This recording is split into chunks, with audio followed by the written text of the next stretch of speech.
this is the first time Joey is starting to see Dawson becoming you're going to hate me saying this, a sexual being. Don't! God damn it! More than a friend.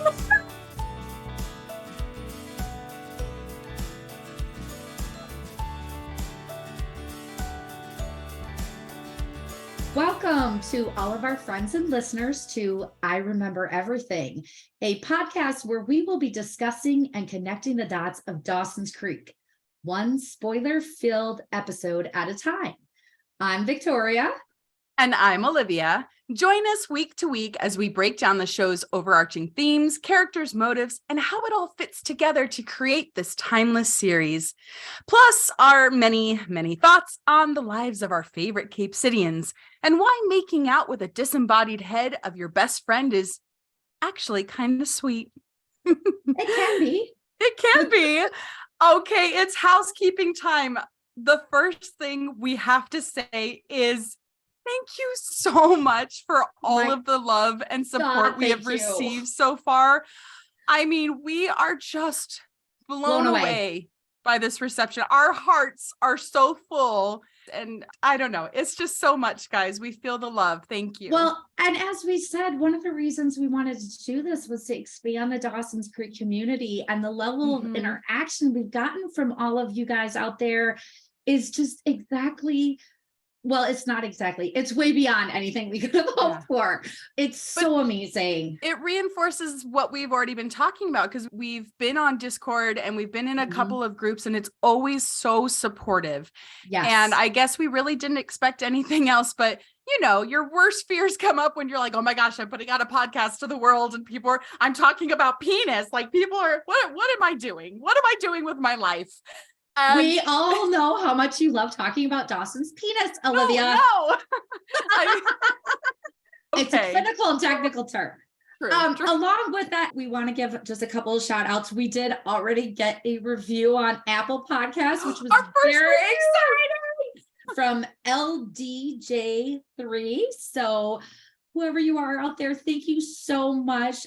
And along with that, we want to give a shout out to Craig Edwards, who, if you're in the Dawson's Creek fandom, you probably already know that Craig is basically Dawson's Creek royalty. He worked on the production of the show for all 6 seasons, and he continues to be a Dawson's Creek ambassador and just still loves the show. And he commented on our Instagram and just clarified some things we talked about with the filming of the pilot, that it was filmed in March of 1997, but that was just a presentation pilot. So it was very short to show to the network, and then when it got picked up, they added basically the rest of the episode in. That first pilot was just major key points, plot points. He's so great about sharing behind the scenes information on different platforms, and just really awesome. So thank you so much, Craig. That was amazing. Yeah, just a wealth of knowledge, that Craig. We're big fans. If you look at our cover photo that we created, our little obsession board, we have a little shout out to him in there. And that was before we knew he was even going to look at our podcast. So we didn't think anyone was going to look at our podcast. We're just rambling weirdos, and people are going to be like, these girls need lives. That's what they need. So moving on, we today are going to be talking about season 1, episode 2, Dance. Also known as Dirty Dancing. No one puts baby in the corner. Nobody. This originally aired on January 27th, 1998. It was, of course, written by Kevin Williamson and directed by Steve Miner. Feel free to take a drink anytime you hear our word of the day. Today's word is spark. And I do want to put a little warning out there. If you are drinking alcohol with this, please be careful, because we use that word a lot in this episode. If you're drinking water, chug away. But if you're drinking alcohol, just be careful, folks. You'll get your 8 glasses in.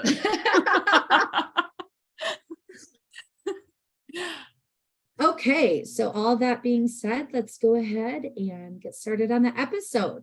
So this episode, Dawson, in a last-ditch effort to finish his film before the festival deadline, cast Jen as the leading lady after Joey refuses to smooch Pacey on screen. But Joey can't seem to put her finger on why Dawson's obsession with Jen grinds her gears. Things get even more complicated when Cliff, the handsome jock and upperclassman, enters the scene and sets his sights on Jen. Suddenly, Dawson has some competition, not only for his film project, but for the affections of his beloved leading lady.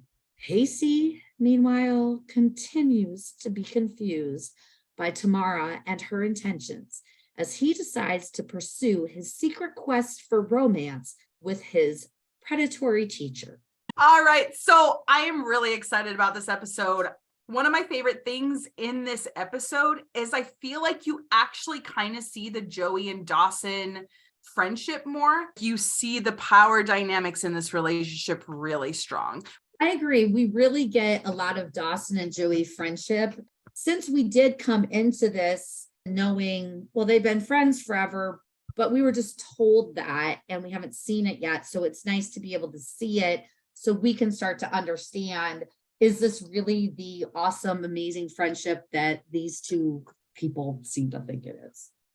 We open to Dawson and Joey in Dawson's room, where he is creating a disembodied Joey head for his movie. And they discuss Joey's reluctance to kiss Pacey for a scene in his movie. Dawson tells Joey that she can simply close her eyes and think of someone else, and she sinks back onto her bed with a coy smile on her lips. One thing I want to talk about first, each episode, particularly in the first season, starts in Dawson's room and presents the kind of the thesis of that episode. Mm-hmm. In this scene, we're setting it up that we're going to talk about Pacey and Joey, the fact that she can't kiss him. Mm-hmm. And I think that the most important thing is that Dawson talks about kissing Jen and that he believes that it's an inevitability. It's called dance, but really it's kind of setting us up about kisses. Yeah. Joey's watching a video that they've recorded, and it's her and Pacey in character, unable to kiss. At first, it's just so cute seeing actors pretend to be bad actors. I always get like a big thrill out of that.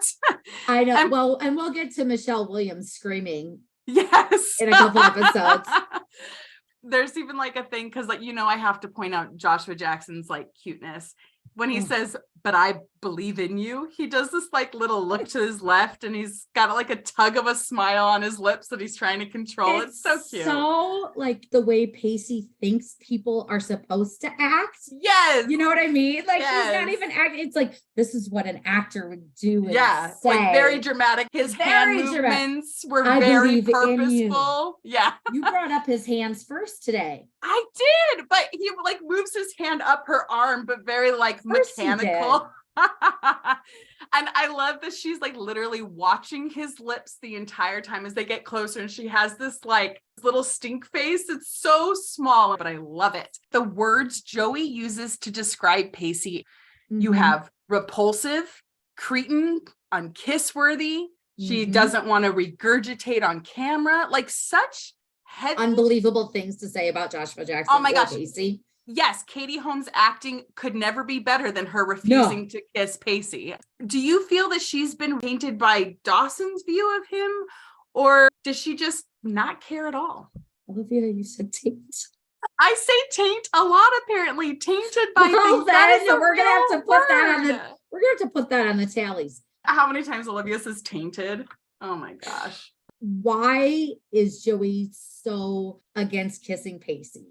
I get that it's a film and she's being forced to it, but I think it's not so much that she's seeing Pacey through Dawson's eyes, because I don't think Dawson has an opinion of whether he's kiss worthy.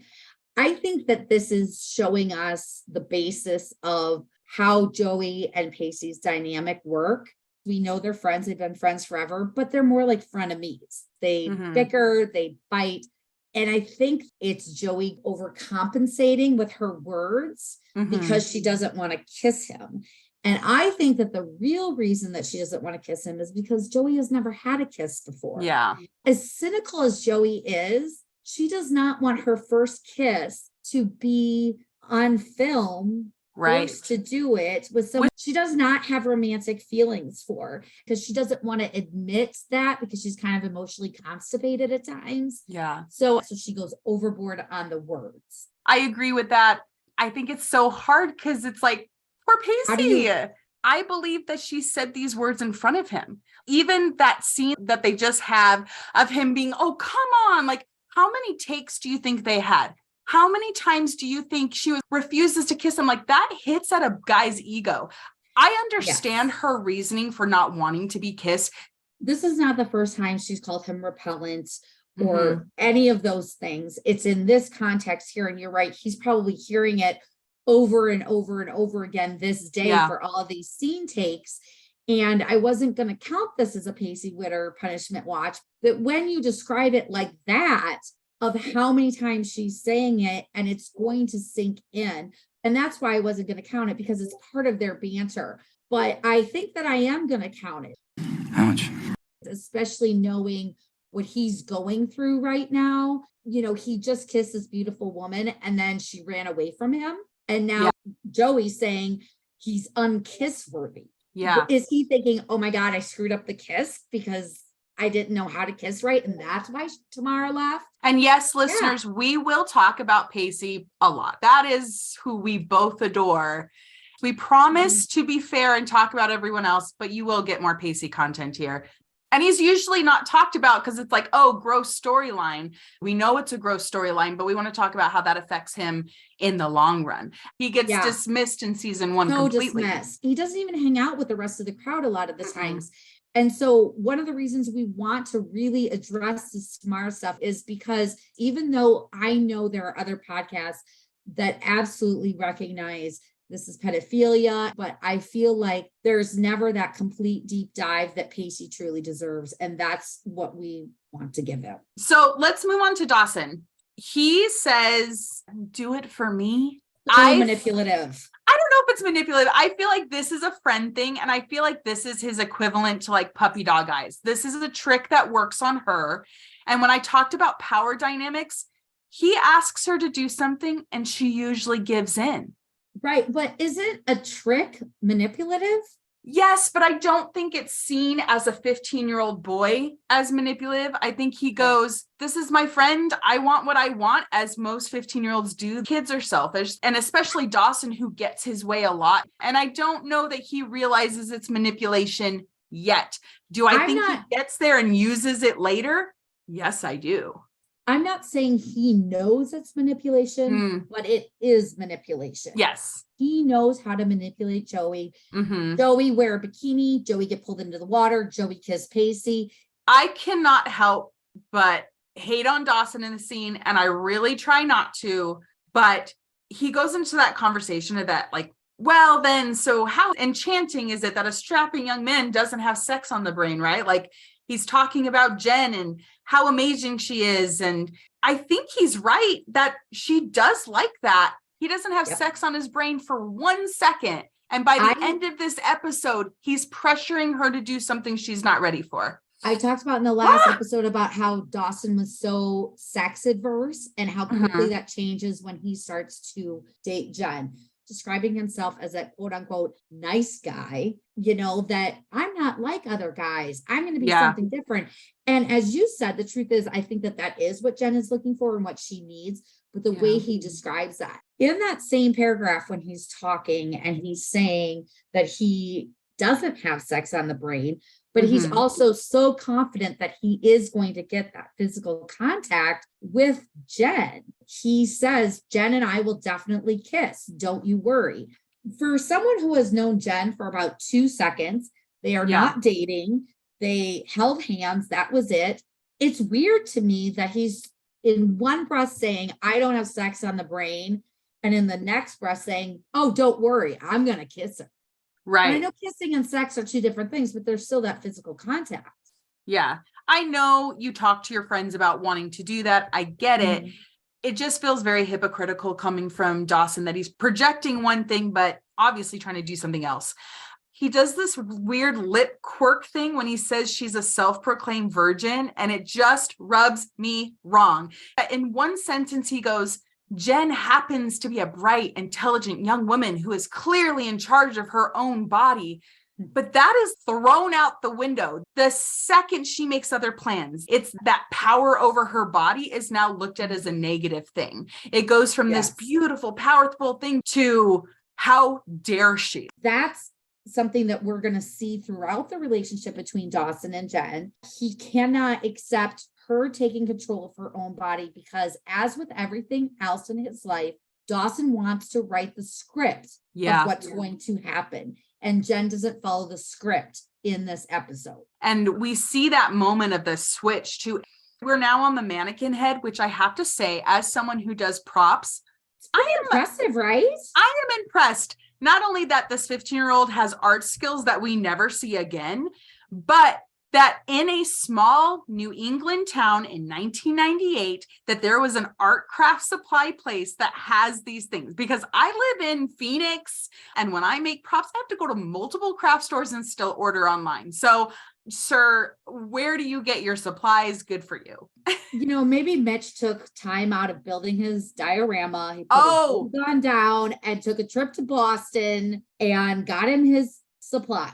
Because if Mitch had to make that diorama, he has to go to the craft store quite a lot. Oh. Mitch has a rewards card at Michael's, at Hobby Lobby. There's no doubt. Okay, so last episode, we both leaned into the idea that Joey hasn't quite figured out that she has a crush on Dawson yet. Yep. She is feeling things she hasn't felt before. I feel like the switch really starts moving in this episode. Whenever there's a spark, I'd like to bring it up. There's moments that she's got sparks of realizing things. I had the same thought that we went pretty hard on the fact that we didn't believe that. And as I said, that was something new for me. So I really wanted to see your interpretation of when that changes for her, because I don't know when it is. So I like the idea of looking at these sparks, because definitely in this scene, we see something happen. Yes, in this scene, this is the first time Joey is starting to see Dawson becoming you're going to hate me saying this, a sexual being. Don't! God damn it! More than a friend.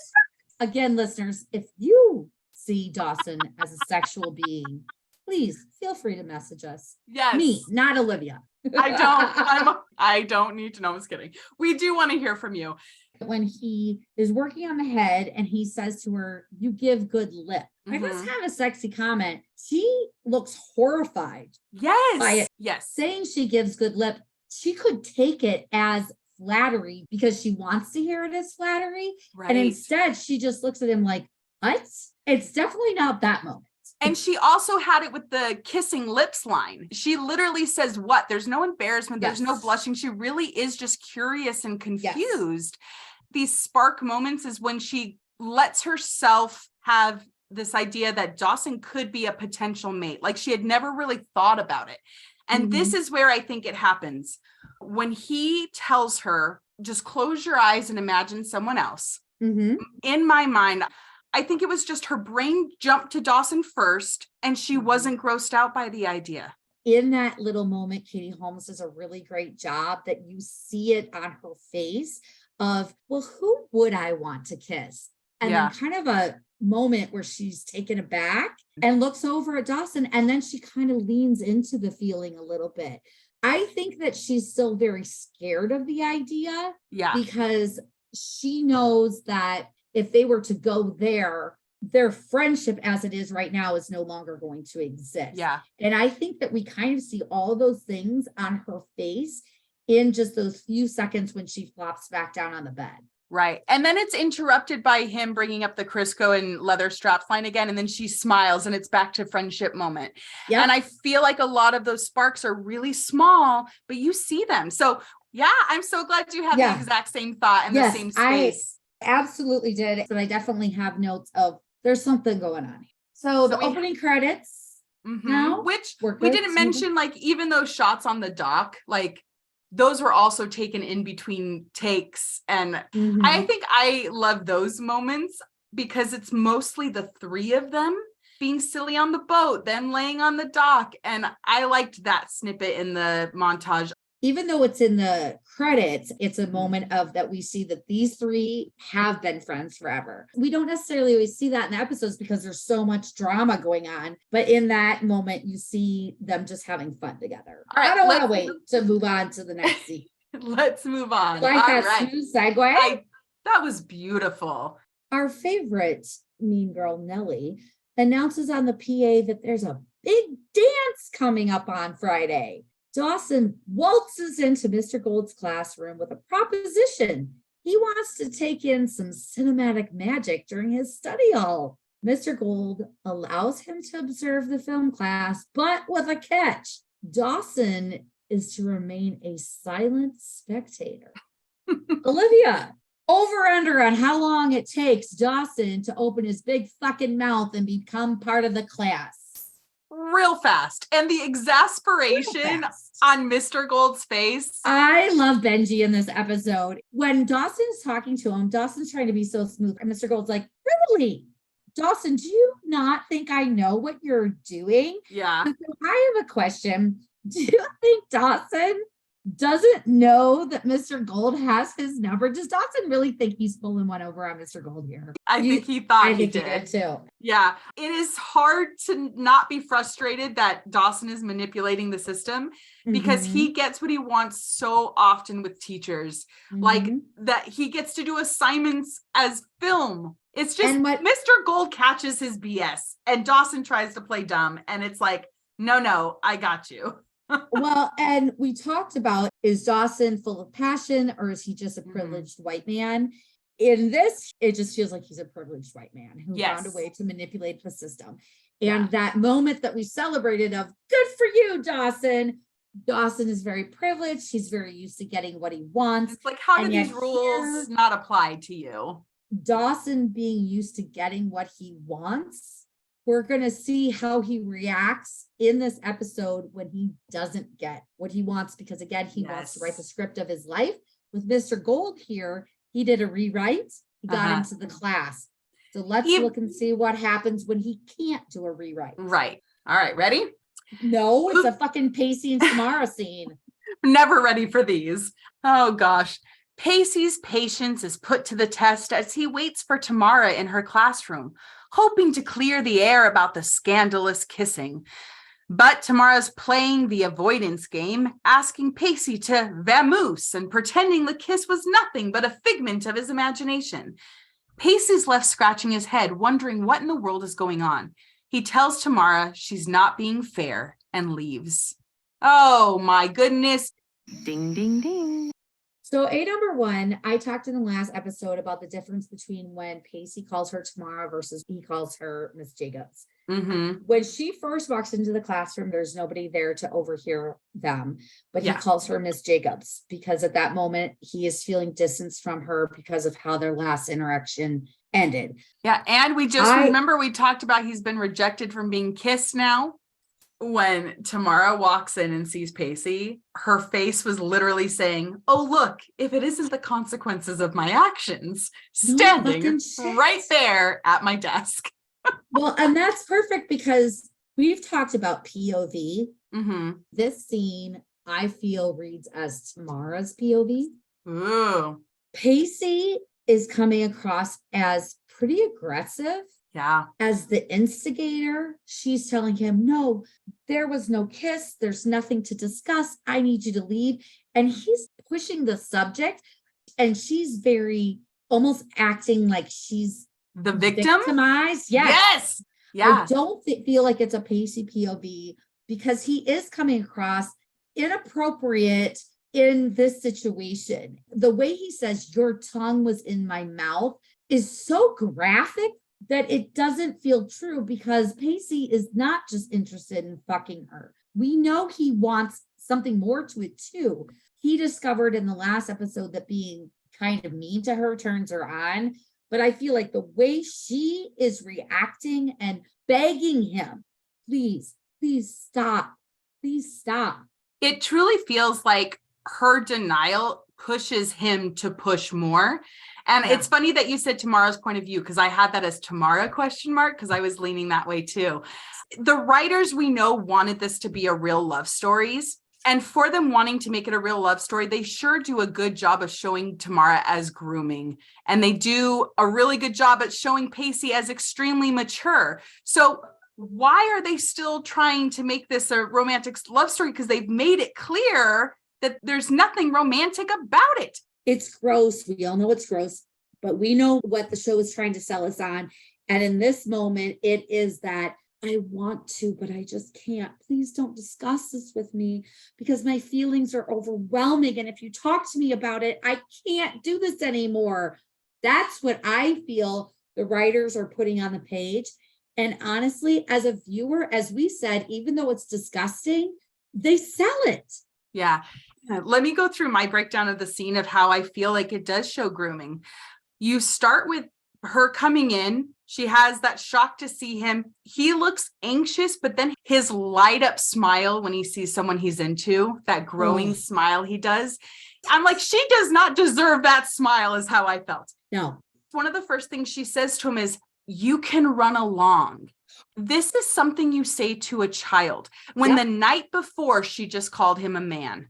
Or the day, like a day, a night, 2 days, we're not 100% sure. Creek. It could have been a year. We never know. But the fact that she called him a man and then she treats him like a child, did she not think that he would pursue her in school? Because he's made it clear he has no problem doing that. He came to her that first day and she thinks he wouldn't. Like, he's 15 years old. They can't hide shit. They wear the emotions on their sleeve, for Christ's sake. I think that because this is from Tamara's point of view, she doesn't think that he's going to come to her. I think she thinks she can still get out of this situation, and she is surprised that he's there. And that's why I think this is from Tamara's point of view, because it does not make sense. Right. So where I feel that it might be the grooming is actually by her putting herself in the victim mode. She's now like, I'm cowering and I'm pleading with you. Please don't do this to me. How could you do this to me?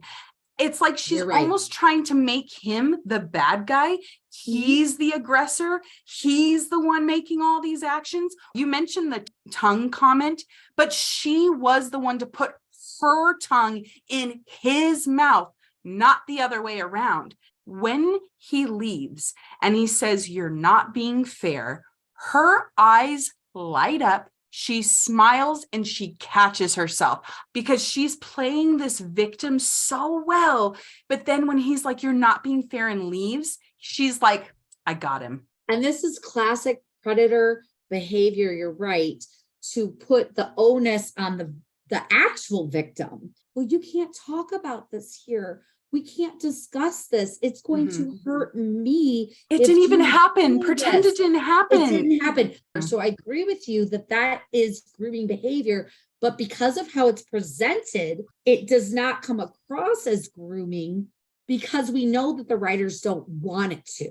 Yeah. So you and I see it now, but again, they sold it.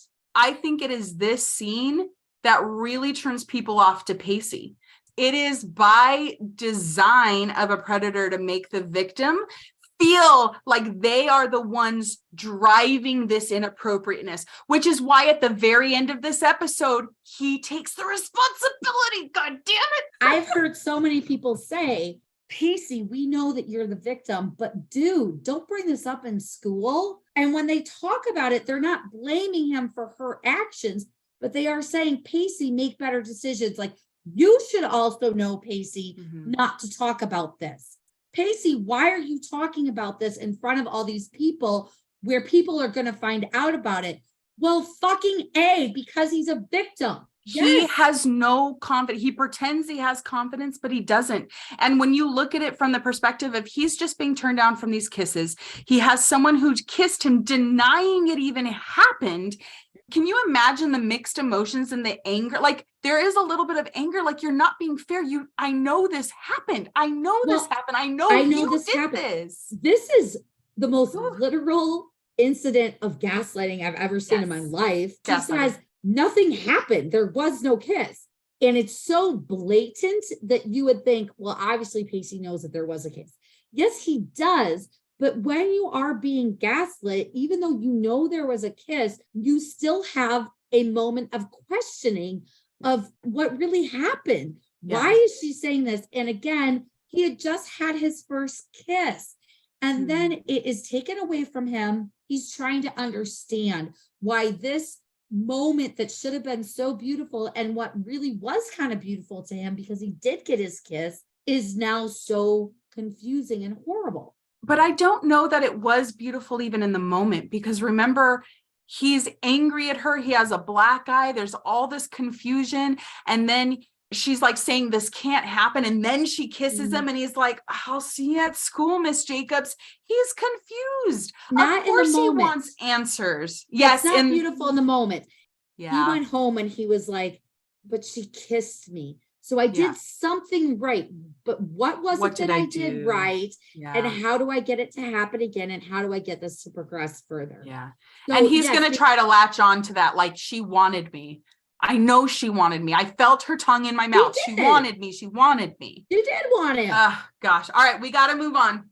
Lunchtime drama unfolds as our core four contemplate Pacey and Joey's on-screen smooching conundrum. But fear not, for Dawson has a brainwave of epic proportions. Scrap the kiss altogether and introduce Joey's glamorous city slicker cousin, played by the lovely Jen. Joey and Pacey breathe a collective sigh of relief, while Dawson basks in the glory of his ingenious solution. Dawson steamrolls over Jen here. He doesn't say, Jen, would you like to be in the movie? He doesn't say, Jen, are you okay with kissing Pacey? He just says, Jen's going to kiss Pacey now. And Jen says, does that mean that I'm going to play the, and he just keeps going. And she lets him, but it is another instance of the world according to Dawson. This feeds into not only with Jen, but Joey and Pacey as well, is the consent. Joey and Pacey don't want to kiss. Well, mostly Joey doesn't want to kiss Pacey. You know, Pacey's a little hurt. Even when he says, I'm not engorged with this idea either, which, by the way, it took me an incredibly long time to realize that was a double entendre. Oh, and for I Christ's said, sake, Olivia. And I went, oh my God, I am Dawson. Like, for some reason, I didn't. If you can't hear engorged I knew as a that sexual comment coming out of Joshua Jackson's mouth. Like, I knew. I don't know what to do with you. I knew that it meant that, but at the same time, I was like, but that's why I'm saying, oh my God, I am Dawson. I cannot believe I'm saying that. The consent thing, though, I agree with you in the sense that Dawson is blowing past that, but isn't it also interesting that Jen starts to kind of say something, but she does not object. Right. Yeah. Again, she goes along with Dawson's plan, just as everybody else does. We see, I think, another spark, as you called it, Joey's delight at the idea that Jen, who she knows Dawson is interested in, is now going to kiss Pacey. I think Joey knows that when that moment comes, Dawson is going to be upset by it. He also says, Joey, it brings you back behind the camera with me, which is where you belong. Yes, I can see that. But I also think that could be friendship. She's just excited to not have to kiss Pacey. She's excited to be behind the camera. And I do think you're right. And she knows that whatever's going to happen, Dawson's going to have a reaction. So that could be a friend, but I can see the spark. I'll give it to you. I will. The reason I say it is because there's a moment when she says, you're right, Dawson, that's perfect. And her eyes slide to Jen and then back to Dawson. That's the moment. Okay. I'll give you that spark. I do kind of like Dawson's enthusiasm. I think it's kind of cute when he says, it's better this way. It's so unpredictable. Like, but I love that they drag him though. And they also kind of are dragging Kevin Williamson by saying it's a ripoff of a ripoff. Yes, I know. So I love that in that moment, you kind of see the Pacey and Joey teamwork against Dawson of they're both kind of dragging on him and he's completely clueless. Yeah. Pacey has this reaction when Dawson says, I know a way to make you the happiest actress in the world. His eyes go huge. It's just a cute reaction. But let's move on because we've got so much to cover. English class gets a little heated as Tamara rejects Nellie's sensible taking on Wuthering Heights and spins her own twisted interpretation, complete with metaphors about her and Pacey's forbidden romance. According to Miss Jacobs, Catherine is an unstable wet rag, and Heathcliff is basically a good guy. But Pacey, and seemingly the rest of the class, can see through the thinly veiled metaphor and is feeling more than a little miffed. Ding, ding, ding. I saw this again as a Tamara POV. Mm. She's so over the top and obvious in the metaphors and the way that she describes herself, because the other option would be a Pacey POV. I don't think Pacey would be looking at Tamara as an unstable wet rag. Right. I think that this is Tamara having a moment of, what the fuck am I doing? Mm-hmm. I don't know how to stop this. And I'm saying these things about myself because we see so many moments where Tamara recognizes what she's doing wrong, but she doesn't take the action to actually stop it. Right. And I think that this is her attempt to say, I know what I'm doing is wrong. I can't stop it. And it would explain, like, Pacey's reactions are extreme too. They're very big rolling eyes, bigger than he usually does. I also think it's the hypocrisy. Like, it's so inappropriate for Pacey to talk to her before class, but it's not inappropriate to twist a classic literature to tell a student you kiss that he is a good guy, but that she's too damaged in front of the whole class.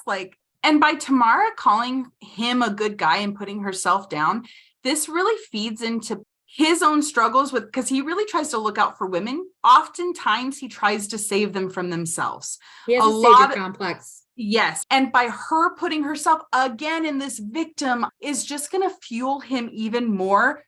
I agree. I think that this is the beginning of Pacey's savior complex that we see throughout the series. Also, her calling him a good guy. Pacey is not the good guy. Dawson is the good guy. Mm-hmm. So someone that he is interested in, that he thinks is beautiful, calling him a good guy, probably really means a lot to him. And for Pacey, who receives no compliments and is always put down, any kind of positive encouragement, that hits Pacey to his heart. Going from the film when Joey was calling him repellent and unkissworthy and all those things, to Tamara saying that he is a good guy, this beautiful, sexy, intelligent woman is not good enough for him. Yeah. That is a stark contrast. Well, maybe I'm not a piece of shit. Yeah. If this person thinks I'm okay, just like when we said when she first walked in, Nellie calling him vapor, and then Tamara coming in and paying attention to him, it's the same thing. Joey rejecting him and Tamara calling him a good guy just is drawing him in further because he has that need to be accepted, to be approved, and to be found desirable, I think, whether it be a sexual way, a friendship way, or just as a person. Because he just wants to be loved, and I just want to give him a hug. Hug. Oh, all right, let's move on. In Mr. Gould's film class, good guy Jock Cliff is taking the lead on their latest project, an autobiographical film called Helmets of Glory, where he gets to flex his skills as producer, director, and star all in one. Dawson, however, is not too thrilled to find out that this film class is submitting their movie to the same film festival as his own sea creature horror film. All of these students have worked on this over the summer. That shows dedication. And then Dawson completely shits on them as if they know nothing and have no passion. He just shit on it to Joey. This is very clearly Dawson's point of view. Mm-hmm. Cliff comes across as way more arrogant and smarmy in this scene than he does the entire season. Yes. The very last shot of him, he's got this super arrogant grin of the he might as well have that little sparkling thing on his tooth. Ding. Cliff is a good guy. Yeah. There's nothing actually wrong with Cliff. And so it's so clear that this is coming from Dawson's point of view, that he is just seeing Cliff as this arrogant douchebag when really Cliff's just talking about his movie, and maybe his movie is stupid. I don't know. I would probably watch it. But Dawson just sees him as so arrogant. And I don't think that's true. If Dawson was to talk about one of his films, people would view him exactly the same way. His amount of snobbery about what he doesn't like or doesn't interest him, he's very 90s elitist. Like this idea that sports movies don't mean anything because he doesn't like them. Well, there's plenty of people that would call Spielberg cliche. This is an example of not understanding somebody else's experience. Dawson has a problem with empathy and putting himself in somebody else's position. And yes, this is not a major emotional thing, but he cannot imagine somebody liking a movie like this because he would never like a movie like this. He struggles with that. And we see it in this scene specifically. I would say he gets that struggle with empathy from Gail. She does tend to have this more selfish attitude, the things that are important to her. This is just a theory. I haven't watched this with that eye. Mitch is obviously this more romantic, where Gail is more practical. She's very driven by what she wants to do. But even later on, when they're struggling with their marriage, she's like, let's just have sex. Let's get over this. What you were saying about how she sees things from a practical view, I think she has to, because Mitch is a dreamer. We'll get there when we do. So you started to say a sentence. If it's not important to Dawson, it's not important. I just wanted to finish that sentence because thank you. It's very fucking true. That is very essence of Dawson. And we see it in the confusing argument at the Rialto where Joey's like, all I do is things for you. If it's not important to Dawson, it's not fucking important. Yeah. So, how many things do they do that isn't about Dawson as a group? It is always Dawson's way. But you know what? It's his creek. All right. I think we should move on. Dawson's grumbling to Joey at their lockers about the golden boy, jock turned filmmaker Cliff and his autobiographical movie, Helmets of Glory. When he spots Jen and Cliff having a chummy chat, Joey's quick to remind him that they move fast in New York, as Dawson watches Jen slip further and further out of his grasp. So 2 things. First, I love Joey's backpack. I will say it every single scene it is in. I want that backpack so bad. Secondly, my festival. Why does he care? And why is he irritated or disappointed that they're entering this film festival? If he thinks it's such a cliche, why is he so afraid to have it as competition? He's so astonished that anybody else would enter this film festival, which, okay, it's a competition. That's the entire point of it, is that there's competition. But if he thinks this movie is so stupid, he shouldn't care. Yeah, because he would win. If anything, he'd be like, this is a sweeter victory because I won over these classmates that thought a stupid jock movie, which... And I don't even think he'd think it was a sweeter victory because he thinks it's so stupid. So to beat it isn't even a victory because it's so dumb. Joey says, could life be more cruel? And my thought was, okay, is she being sarcastic? And then I thought, okay, well, if this is Dawson's POV, Joey's saying, could life be more cruel? Is Dawson creating conflict in his life? I didn't find her comment to come off sarcastic. It actually felt very sincere for that's sure. That's what I'm saying is that if it was Joey's point of view, I think it would be sarcastic. But because it's Dawson's point of view, it comes across as genuine because he really does see it as cruel.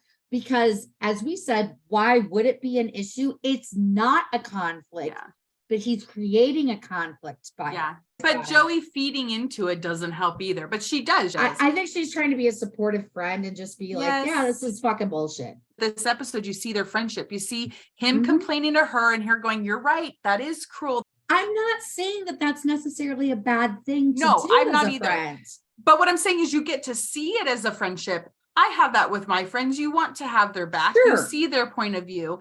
But I think with Dawson, it's always his. He doesn't show that same kind of friend support that she is showing him. What I would say is he doesn't show that same friend support by saying, oh, Joey, you're this uncomfortable with kissing Pacey, then I'm going to change the scene because it makes you, my best friend, uncomfortable. No, I'm going to change the scene because I have this new idea that's going to make my film better. The reason he changes that scene is not to help Joey or Pacey. It's to help himself.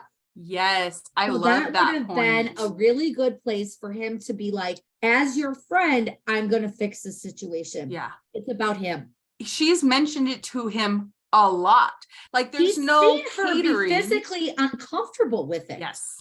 And he So- doesn't respect that. I think it's so funny that Jen is so distracted that she walks right by Dawson and Joey without even noticing them.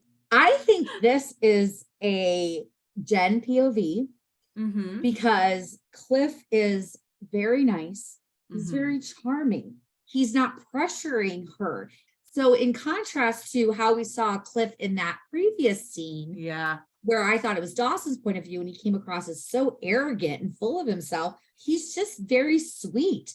And so leading into what you just said of Jen being so distracted by him that she doesn't even notice Joey and Dawson, knowing Jen's past, she's not used to a guy just being nice to her for the sake of being nice to her. Yeah. Cliff is a genuinely nice guy who's trying to be nice to her, which is something new and different to Jen. And I think that that's what she finds charming about him.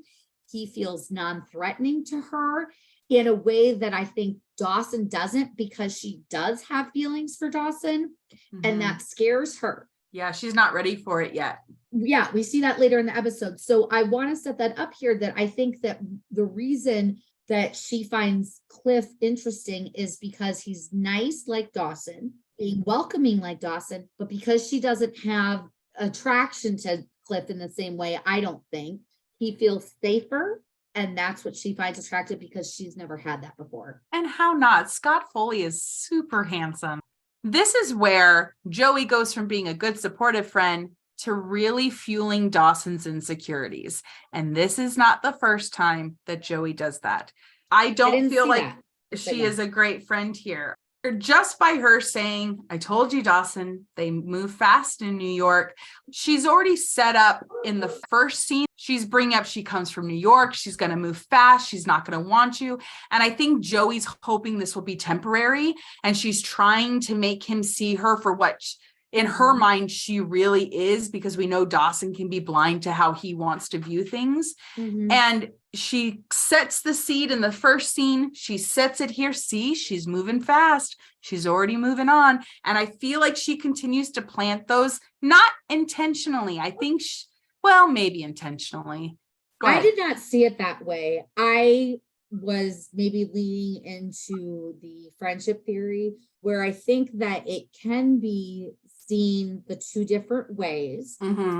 I told you, Dawson, they move fast in New York, so you better get out there and do something. In the previous episode, we saw Pacey saying, unless somebody's already gotten to Jen first, so go on and do something. I do not consider this a spark moment. No, I don't think it's a spark moment. And I don't even think it's a jealousy moment by her saying that they move fast. Being a shitty friend? I think Joey wants it to be just them. She feels that his attraction to her is temporary, which is why it's so much more poignant at the end of this episode. I think we just read this line differently. Yeah, I think both readings are valid. And I think that that's what makes it an interesting discussion. Yeah. I'm looking forward to some of the other episodes. You have Joey likes to point out Dawson's insecurities, just like Pacey does. Well, maybe not to the same extreme, but she makes him feel a little inadequate. I will look for you to point those out to me, because I don't think that I have maybe necessarily always seen that. So I think that's a bookmark. Okay. I think that in this scene, it's more reasonable to read it either way. Yes. I do feel this episode is more about their friendship. So taking it as a friendship encouraging, I actually am going to lean more on your side for this moment. So I win. You win. After Mitch makes another cringeworthy comment about his and Gail's private/sexual activities, ding, ding, ding, Dawson very reluctantly asks his dad for advice on kissing. Mitch tells Dawson about his first kiss with Gail, which involves the product placement of chapstick. I have heard some people talk about this scene as just overall very cringy. I think it's very sweet. Obviously, let's take out the sex tape part. Yeah. I think it's very sweet that this 15-year-old boy very reluctantly comes to his dad to ask about how to kiss, which is such an embarrassing thing to do. And Mitch actually handles that part of it very nicely. He does not embarrass Dawson. He doesn't make an overly big deal of it. He's encouraging, he's supportive. I think it's a very sweet father-son moment. I actually agree with you. I like this Dawson father kissing advice scene. Dawson looks so young when he comes up and asks this. Yeah. And he's like avoiding eye contact with his dad. I'm almost surprised it wasn't more awkward. And the first thing that I jumped to is 2:12 Uncharted Waters. When Pacey says, it's just that simple for you, is it, Dawson? You can just go up to your dad and say, gee whiz, Pop, I have a problem. Let's talk about this heart to heart, man to man. That's your wonderful life, not mine. He can go to his parents and ask them anything, despite the camcord thing, which if it was me, oh, it's in my room. Why don't I go get it? And then you take the tape out and you give it to him. So that's it. This whole sex tape thing, obviously, ding, ding, ding, problematic. But despite all that, he has still created an atmosphere that Dawson can go and talk to him. And this is where I feel like Joey got in his head about lack of experience. I meant to mention the first scene, and this is why, is in the first scene, she mentions the virgin thing because she feels like he doesn't have experience. And then he sees her moving on with Cliff in the hallway and her saying, see, they move fast. And then he's like, I don't know how to kiss. How am I even going to compete? And I think that is what kind of fuels this asking Mitch for help. And maybe that's why I made that connection. I kind of see what you're saying. I did not read it that way. I guess because in the cold open, I saw Joey as so disinterested in the subject that it didn't really feel that way to me. But you can make someone feel insecure about that, whether you have romantic feelings or not. Even as a friend, you can be like, well, so I guess that's my question. Do you think she was intentionally trying to make him insecure? That's my point. I don't know that it's intentional.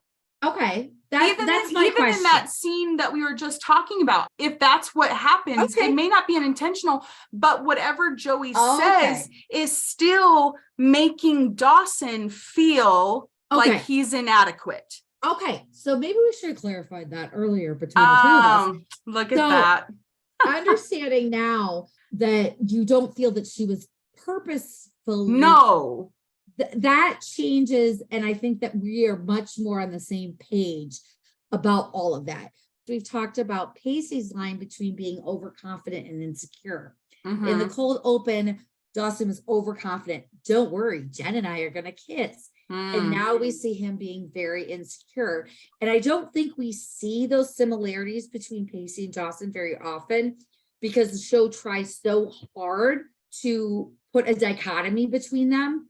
So I think it's interesting in this little part, I see a little bit of a similarity there. And I think that's authentic to probably a teenage boy of having that overconfidence. I want to ask you a question. Sure. When you were younger and before you had your first kiss, did you think about how do I kiss? Did you ask anybody? Did you just have a kiss? Did you think about it beforehand? Oh gosh, I was so insecure. I've always been an overthinker. So heck yes, I thought about how am I supposed to kiss? How will I know how to kiss?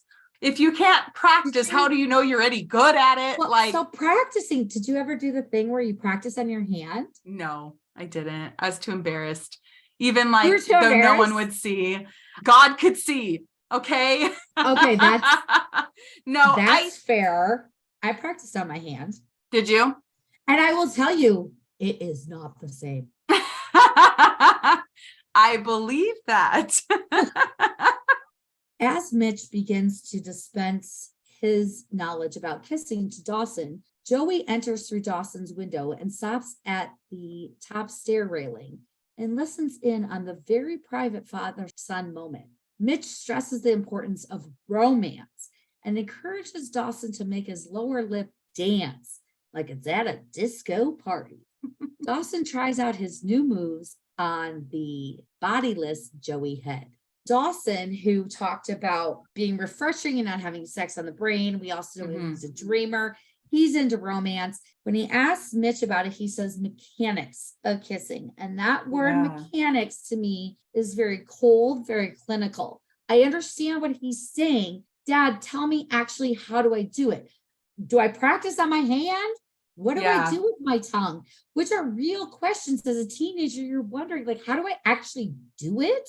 But for Dawson to use the word mechanics makes me feel like it's not actually about romance for Dawson.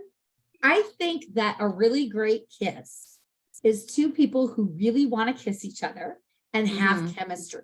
And there's not really mechanics involved because every person you kiss is different. Yeah. But Dawson doesn't see that, of course, because he's never had a kiss before. So as much as Dawson proclaims to be a romantic, he wants like a step-by-step guide. I think any kid gets in their head about it, whether you're a romantic or not. You're just so worried. Like anything you haven't experienced before is terrifying. And kissing too is such an intimate thing. But Dawson says mechanics. Yeah. That's what I'm saying. He's not really looking at it from the romance, butterflies in your stomach kind of way.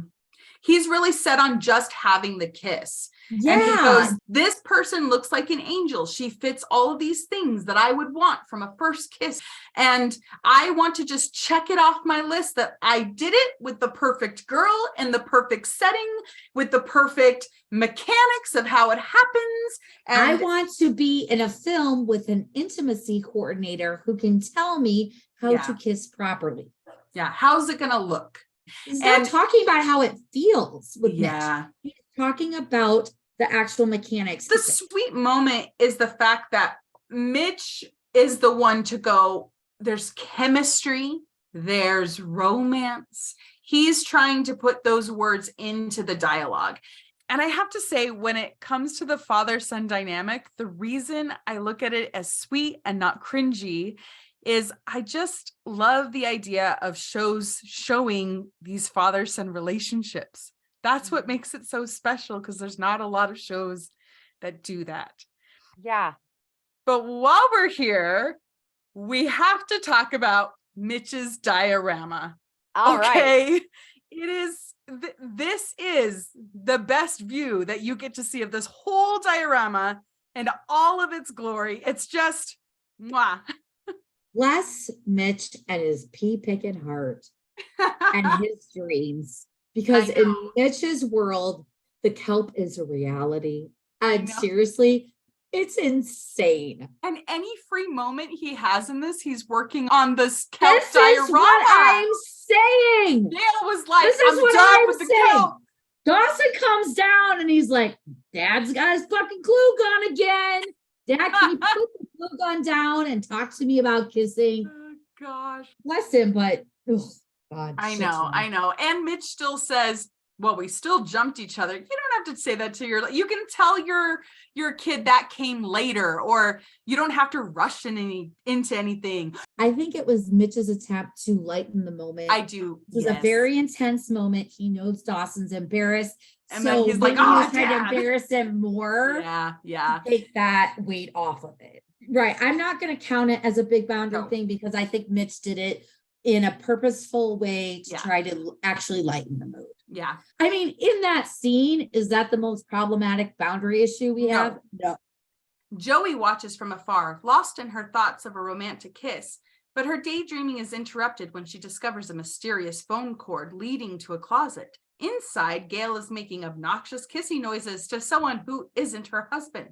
Joey confronts Gail and drops the bombshell that she knows about the affair before heading off in a dramatic fashion. Joey has Bessie, but we know that's a different relationship. Just as Dawson is going to go to his dad, as a girl, Joey would have gone to her mom about this. Yeah. She's thinking about kissing too. We know that. Yeah. She doesn't know how to kiss.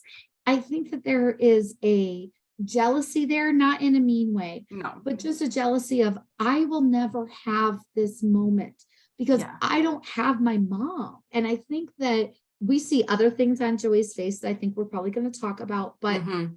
the dichotomy between this and Pacey and his father in Uncharted Waters, and knowing how envious Pacey is of this relationship, and that Dawson does take his perfect life for granted, Mhm. and seeing that look on Joey's face of, I will never have this. Yeah. And I think that part of her longing in that moment is not about Dawson or kissing, but about that longing for a parental relationship that she knows she'll never have.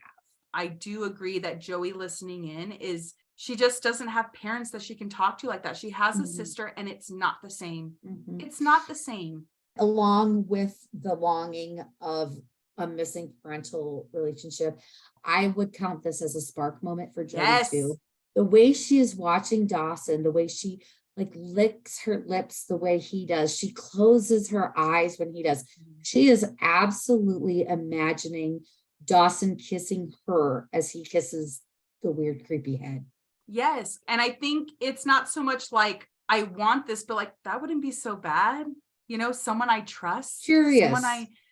A curiosity, I think, is a great word. She's invested in Mitch and Dawson talking Mhm. in that way you were just describing. And then when she reenacts that kissing in her mind, it really was a moment. She considered it. And I do think that this slow build, by her not figuring it out herself, makes that detention explosion make so much more sense.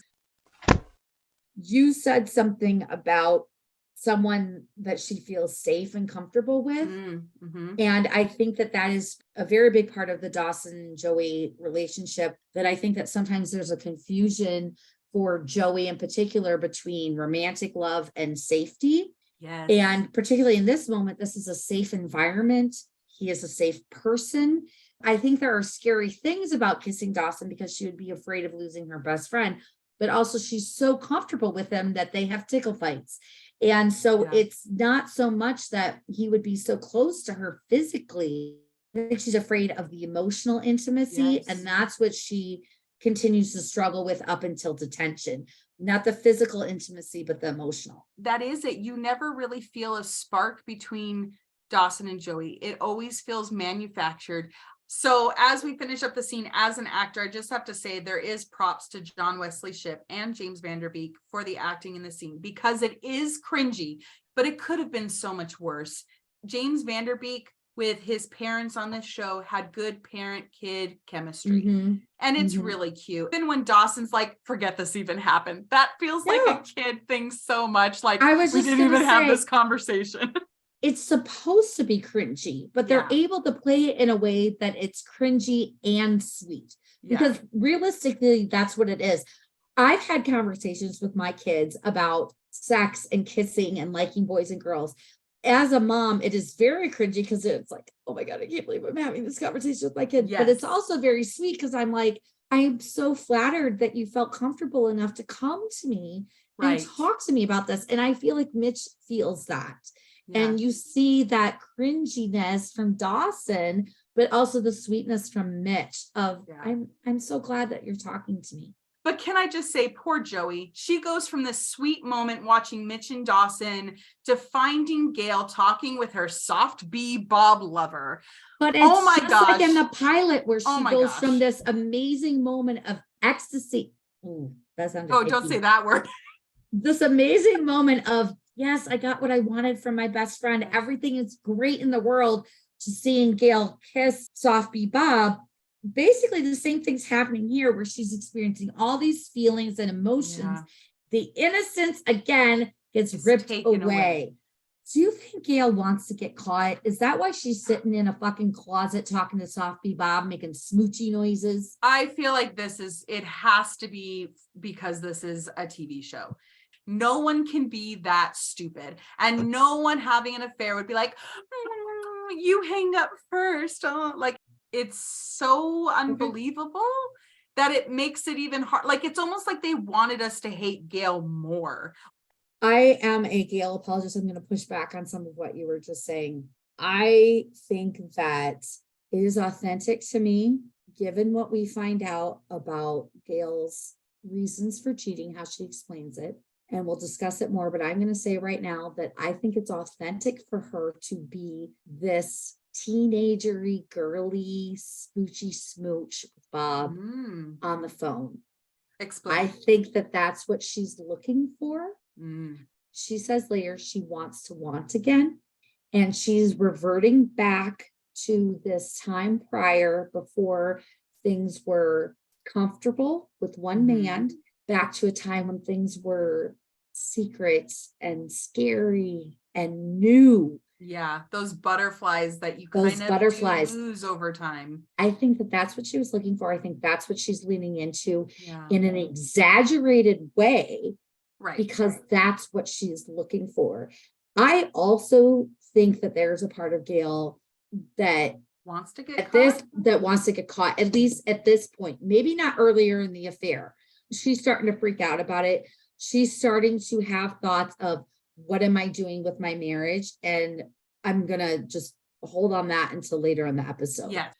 Joey sees Gail, and this is not the first time that Gail gets completely shocked by seeing Joey. Her reaction, like, oh, Joey, you're here. She's always there. Joey's so comfortable in this house Yeah. that when she sees a phone cord, she's just like, I'm going to go investigate what's going on here. Instead of being uncomfortable, like, I'm just going to go, like, I'm going to find out. Yeah, that sparks another question. For them being so comfortable, there is such a formality that Joey has with the parents still. Like, I mean, there is a politeness. I understand that. And we do see her moving forward, call them Mitch and Gail, and here she calls her Mrs. Leary. I agree with you that the Mrs. Leary thing feels a little formal. I think it's just the cultural kind of part of it. And I kind of figured that, but I guess with the way that they've painted their relationship, it feels like it should have been not. When does she call them Mitch and Gail? I don't remember off the top of my head, but I think Okay. it will be interesting to notice when that shift happens. So do you think Joey tells her that she knows because she wants her to come clean? I was Like, going she's to ask like- you that question. I asked you first. No. Yeah. Based on what happens later in the episode, I think that this is her first moment of, I know what's going on. I'm giving you the opportunity to change before I have to do something about it. Yeah. That's my take. What's yours? Okay. I think she does want her to change. She doesn't want to see anyone she loves suffer. And she just watched Dawson and Mitch have this beautiful scene. And she's going, why the F are you messing this up? She was spurned by seeing that moment. Then she catches Gail and she's like, I know. She wants to save Dawson from having the same pain. And Mitch. And Mitch, yes. As she wants to save them the pain. So I think that she wants Gail to take care of it before it gets worse. Us seeing this adult burden on Joey so unfair of having this knowledge and trying to handle it on her own. We know her dad cheated on her mom, and we never really get full details on it, but it makes me wonder, even at the young age that she was, how much she knew, how much her mom knew. Yeah. Whether she felt a burden to tell her mom. Is this bringing back things about that? I think it's all tied up in there. In Dawson's blockbuster to be, Pacey, as a sea creature, chases Joey in an adrenaline-fueled action sequence. They muster up some surprisingly impressive special effects skills using Joey's mannequin head and a lot of fake blood. Joey heads towards the Learys with Jen following behind. They did a pretty good job for being 15 years old. Correct. I'm actually very impressed with the visual effects. To get that blood to burst the way it did. I do love that after the shot when he's like, great cut. Joey and Pacey kind of have this little banter. He's like, that was so great. And she's like, whatever, blah, blah. And they're bantering. And Dawson's just looking at his camera like, whatever, guys, whatever. It just gives an idea of the dynamic of that friendship. Yeah. Where Dawson is so used to Joey and Pacey just bitching at each other. And he's like the annoyed dad that he's like, whatever, just I'm busy doing something. Just keep bitching at each other. And I actually kind of love that. I think it's kind of cute. Also, Joey's face when Pacey's like, we should do that again. Her like smile head tilt is so cute. As Joey goes to clean up on the Leary's porch, Jen swoops in to lend a helping hand and some much needed female camaraderie. The two bond over the only other thing that 90s TV would allow women to bond over that wasn't boys, their body insecurities. Joey almost gives Jen a compliment, and feeling encouraged, Jen informs Joey she's going to make it very hard for Joey not to like her. And can I just say, this is all the fans want. These two women to be best friends. God damn it, give it to us. Oh, the 90s, just, they do not let these women be friends. Oh, the scene. Ding, ding, ding. I have a love-hate relationship. It feeds into that 90s teaching girls to hate their body, this self-deprecating, the only way we can relate to each other is our insecurities if we're not talking about boys. It is supposed to be relatable that these girls hate the way they look, but they cast the most gorgeous women to hate their bodies. So but do you not think that it's authentic that women who are beautiful and have good bodies do still hate their bodies? Okay. They do. I'm not taking away that that doesn't exist. But at this time, there wasn't regular people that were main characters. They were all very beautiful. Mm-hmm. Very rarely did you get someone who looked like a regular person with these insecurities. So I remember thinking, if this beautiful so-and-so considered herself ugly, then what the fuck am I? Where do I even compare to them? I'm never going to be as skinny as them. I'm never going to be as beautiful. And they don't even like how they look. How would someone who's beautiful view me? I realized I was so in my head about my insecurities. I look back and I actually was very beautiful. And I probably unintentionally, thank you. I probably unintentionally made someone else feel insecure about their body, about their weight, because I was so insecure about mine. And I hate that. I hate it so much, Victoria. I don't. Okay. So I have, I have some thoughts. Yes, go ahead. I completely understand and agree with what you're saying about media representations. It is the goddamn patriarchy that women are taught to hate their bodies. Yeah. If we're going to talk about authenticity, this is very authentic for two, whether they be two 15-year-old girls or two 40-something-year-old women, to dissect their own bodies. I understand what you're saying, and I relate to the idea of, if these beautiful women hate their body, then what the fuck am I? Because I can't ever achieve that. That is a very real feeling, and is a feeling I've had myself. I also very much relate to the idea of, did I make other people feel bad? I also had the experience of, this is so hard to say because it sounds so arrogant. When I was growing up, I talked about my sister. My sister is beautiful. But when we were growing up, I was the pretty one. Right. And my sister was so nice. And I think it did a disservice to us both. And it caused insecurities in a very different way, where I relate to Jen, that I think that Jen very often feels that she is just defined by her looks and her beauty. Yeah. And so I think that sometimes when people tell you you're beautiful, you lean into finding things wrong with your beauty because you don't want to be defined by that beauty. Yeah. Joey, I want you to just see me as a person. I don't want you to see me as the beautiful, innocent Hollywood girl stepping out of a cab. I want you to just see me as Jen. So I'm going to list all these things that are wrong with me. I do think that there is a very real, to me, sweet moment of beautiful Jen saying, I don't see myself that way. Yeah. Or maybe I don't want you to see myself that way, because we know her mom put her in beauty pageants. Yeah. She was constantly being judged for her looks. As a one-dimensional physical object. And in this moment, she wants Joey to see her as more than that. And so I do think that there are layers of complexities to it. I think sometimes some people don't always see. I really like what you had to say there. I thought that was really beautiful. Such an arrogant thing to be like, I was pretty. It sounds so bitchy, but if enough people say to you, you're pretty, you're like, okay, I'm pretty, but I don't feel comfortable being pretty. I don't feel pretty because I feel so dark inside, just like Jen.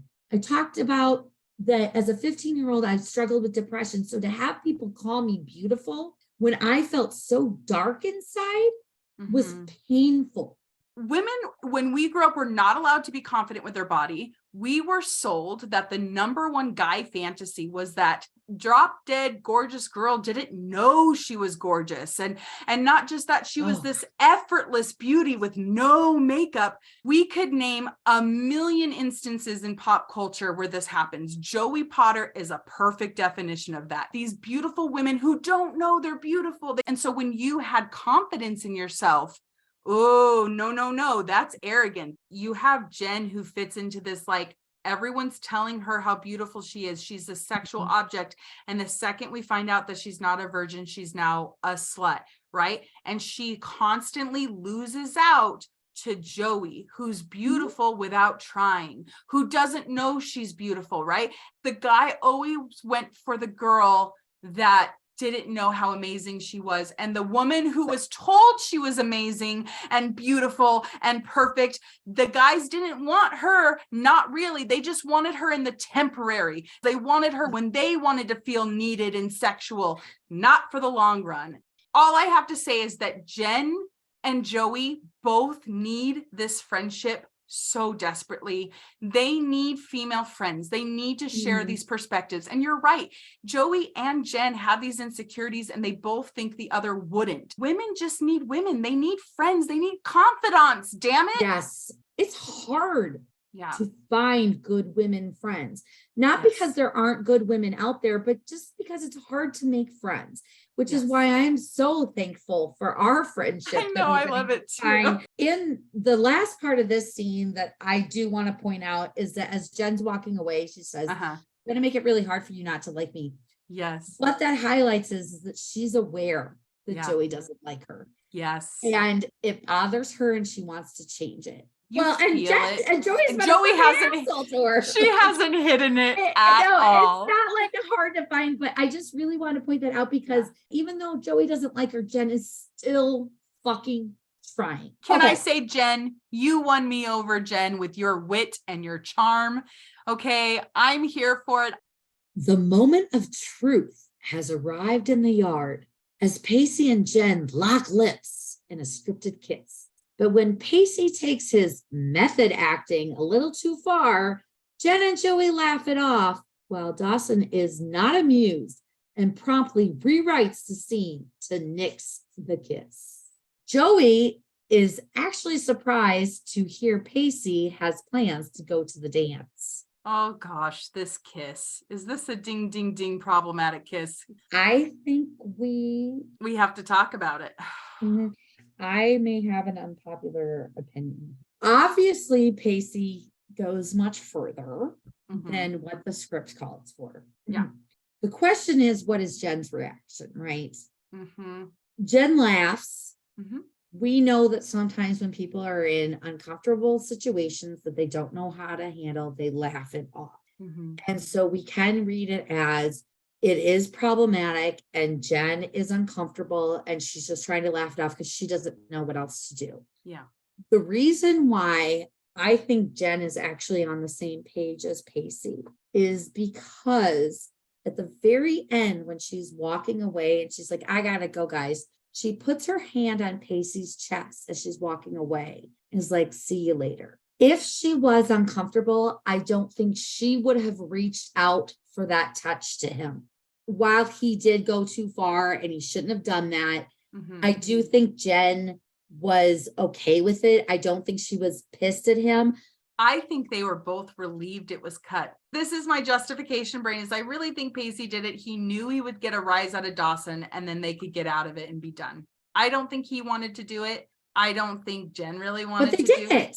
They did do it. But because they both have experience kissing, they're like, we'll do it, but we're not going to, like, Pacey knew this would get a huge reaction out of Dawson and then it would just be done. Did Pacey do it to get a reaction out of Dawson? Sometimes I wonder.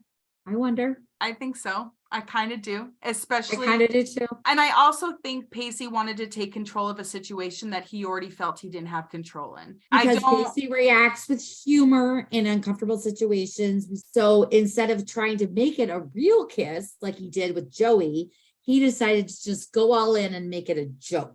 Yeah, that's where my automatic reaction goes. But then I get these lingering ones, right? And current me has a really hard time, especially from like an actor's point of view. I'm just like, this is such a no-no, you know? But the truth is, past me would have been just like Jen. I agree that I don't think Pacey was trying to be malicious. And I do think that Jen, I think she was also relieved that it was done and they're moving on. And well, we talked about when Tamara kissed Pacey, how he didn't put his arms around her. When Pacey kisses Jen, she puts her arms around him while they're kissing. She pulls him in too. And yes, I understand that could be a reaction. Look, this is a complicated scene to dissect, to try to figure out what the consent was and whether it was there. And I think that there are multiple ways to read it. In my dissection and understanding of the characters is I feel like Jen was like, yeah, haha, this is funny. I do agree. When you get to know Jen more, I don't think she would view it as a big problem. As it happens, Dawson cuts the kiss, not because Jen says she's uncomfortable, but because Dawson's uncomfortable. When Joey said she was uncomfortable, Dawson's like, nope, you're going to kiss him. Yeah. In this scene, whether Jen actually felt uncomfortable or not, she acted comfortable with it. So Dawson's not going to see anything beyond that. He cuts it because he wants to. He doesn't give a shit how Jen feels about it. No. He didn't give a shit how Joey felt about it. He makes the decision based on how he feels about it. Right. At least he brings up a valid point as to why he changed it, that it doesn't fit with the story, and he's right. But you're right that that's not what fueled his decision to cut it. That was just the justification. But that point that it didn't work in the story, they brought it up at lunch. Yes, Jen they did. That doesn't make sense. And he's like, no, this is a great it's going to be idea. perfect. Right. So again, it's not his reason. And Joey knows it, and Pacey knows it, and Jen knows it. Yeah. He is just doing it because he was fucking jealous. Yeah. I do think this is an interesting thing about the friendship. Pacey, when he came to Dawson to be like, let's go to the movies together. I have someone I want to scope out, right? In this episode, he goes, I got somewhere to be. And Joey's like, where do you have to go? You're either with us or you do nothing. Like, that's the attitude I got. But Pacey doesn't tell them he was planning on going to the dance. He was going to go by himself. And it's like the difference between episode 1, where he's talking to Dawson, versus I'm going this alone. I'm not telling my friends. Like, I think that because he's going there to see Tamara, we saw earlier, Tamara is denying that any of this happened. So now he feels the pressure to keep it secret. Yeah. What I liked about that moment of Joey saying, what are you doing tonight? It's just a reminder that they've been friends for just as long. It is funny that Joey zeroes in on Pacey saying he has plans. And this is another moment that's like, Joey's not concerned with Jen and Dawson at this moment. Right. She's like, what do you have going on? There's no second thought. She doesn't know she's really into him yet. She was concerned, hey, what's my other friend doing? And then they have that cute moment. We talked about Pacey doing research. He knows Tamara's going to chaperone. He's a researcher. Dawson makes a valiant effort to entice Jen into an epic Triple Travolta movie marathon.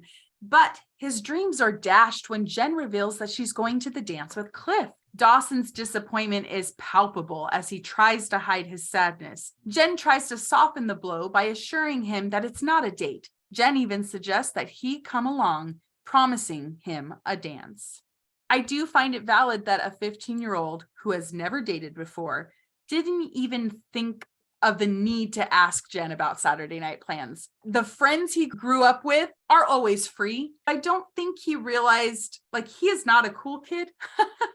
And here's Jen, who has other people interested, and I don't think it crossed his mind to ask her. I don't disagree. I don't think that's a big issue. I think that this is, from her experience, Jen not really knowing how to navigate the social aspect of it. She has never had friends probably to just hang out with on a Saturday night. She was going out with whatever guy ever was around.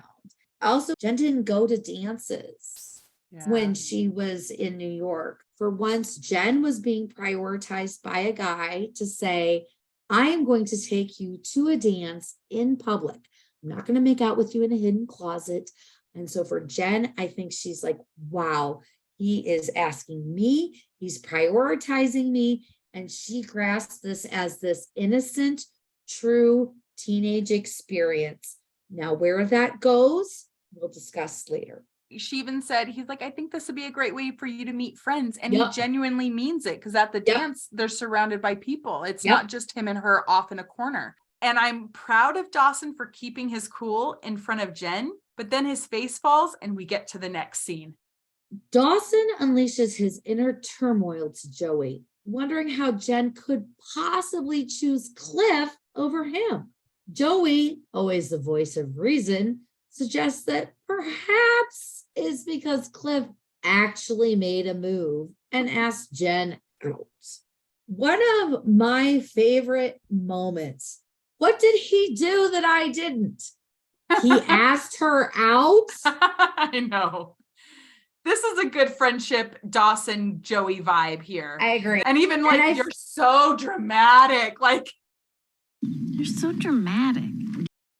And I feel like it's opposite of Spark, because he says, how could she want him? And Joey's like, well, we could start with his chest measurements and move down. Not trying to make him feel bad. I agree. Dawson's like, no. Beyond the external.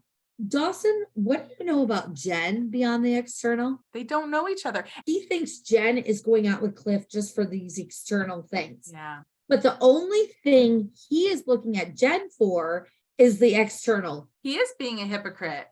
This brings back the thing about honesty. He goes, what kills me is she was so open about it, you know? Like, I mean, I respect her candor and all, but it's a little thoughtless. Are you kidding me? Oh, I respect, but. Yep. That's one of Dawson's big things. I respect, but. I don't want to pressure you, but. I apologize, but. He insists on honesty, and then he gets angry when people are honest with him and it does not suit him. Why should she be policing her life because of a boy she just met? It's because of his rejection of reality. Yes. In his mind, it is a foregone conclusion that him and Jen are a thing. So he can't conceive of the fact that she would go out with Cliff. Also, the pattern of somebody in Dawson's life not acting according to his script. Yep. This is one of those moments, like, Dawson has like such an anger streak. I don't feel the anger as much from him in this episode. You don't? I'm gonna be honest. No, not as much. I guess I would characterize it more as frustration than anger. Yes. Okay. To go off that friendship vibe, Joey's so casual about all this. She doesn't try to persuade him not to go to the dance. She actively decides to go because she kind of wants to watch him crash and burn. Like, completely agree. I think she's trying to be a supportive friend, because she says, she's like, well, Jen is there, but in the arms of another man. I mean, why torture yourself? It's almost like she tries to dissuade him a little bit from going because she knows it's going to be painful for him. yeah. In an effort to prove he's still a viable contender, Dawson decides to take matters into his own hands. Joey reluctantly agrees to join Dawson at the dance, not above witnessing his hormonal suicide. Dawson sets off to show Jen what she's been missing by sporting his most dapper vest and checking his hair one last time. This is a nice comedic moment. Like when he says he's going to go check his hair, the look on Joey's face, she's like, are you fucking kidding me? Like, and it's played for comedic effect there too. And I think that there probably is a part of Joey that he's checking his hair to go see this girl. He really is truly interested in her. So I think that there is maybe a little bit something there, but on the surface level, she's still completely unbothered. I agree. I think we can move on to the next scene. What do you think? Yeah. Joey, after overhearing Gail and Mitch, frightens Gail once again as she's about to step out for the evening. Not one to hold back, Joey gives Gail a lecture on the importance of thinking about how your actions impact others. She reminds her of her own father's infidelity, even while her mother was on her deathbed. Joey makes it clear that no matter what Gail's reasonings, they are never good enough compared to the damage she is doing. Gail asks if Dawson knows, but Joey covers for her. Gail starts to talk to Joey the second she sees her. What do you think she was going to say? Because Joey cuts her off. I think she was just going to say what she says later, like, we need to talk. Ding, ding, ding. Boundaries, Gail, you don't need to talk to this 15-year-old about your affair. So I don't think she was going to say anything major there. But what Joey says is real heavy. That is one of my favorite quotes ever. My mom got cancer and died, so you do the math. Like, what is the correlation there? I have always struggled with what the fuck that means, because it doesn't mean anything at all. Mm-hmm. I'm going to give a shout out to the podcast Freaks and Creeks, who I feel like broke it down for me the first time ever, where they said that it's the idea of life is short if you treat someone in a bad way and then they die, and then you can't ever make up for those bad things that you did. And that was the most logical explanation. And again, shout out to Freaks and Creeks for that, because I did not come up with that on my own.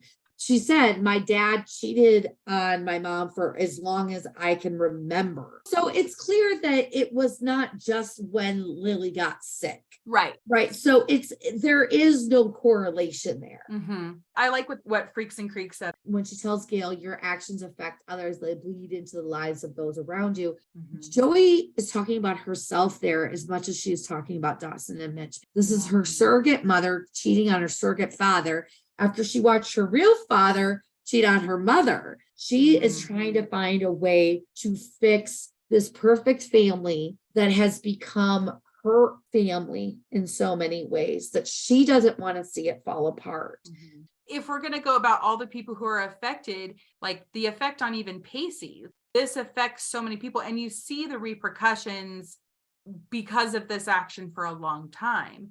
Absolutely. And if you're going to go with Freaks and Creeks interpretation, which I think is beautiful, when you look at in season 5, when Mitch dies, how much time was lost because of these actions. This. Mm-hmm. Yeah. And so everything that Joey just said actually comes to fruition. Look at us with the same word. At the dance, Cliff tries to charm Jen by admitting to her that he can't dance. He takes her to the dance floor to demonstrate his awkwardness in all its glory. Bless Cliff and his pea-picking heart. And this is why I think that there was a difference in that POV. Cliff is not an arrogant jock. He is a dork inside. Yes. And he kind of embraces it. I think that it's very sweet. And I think that this is a very much a Jen's POV because he's sweet. He's honest. He's kind of vulnerable by saying, I suck at dancing. Pacey, ever the persistent one, approaches Miss Jacobs at the school dance and asks her to dance. Although she turns him down, Pacey asks if she would dance with him if circumstances were different. She doesn't clearly state no as she turns to leave with a smile on her face. She is so flattered by him asking her to dance.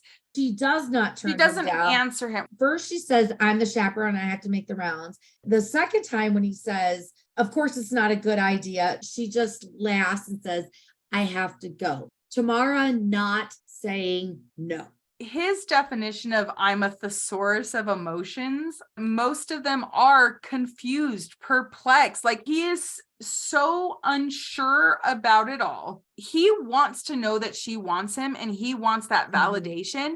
When he first approaches her, he says, Ms. Jacobs. They're in public. As he says, I'm mystified, whatever. And she says, I'm the chaperone.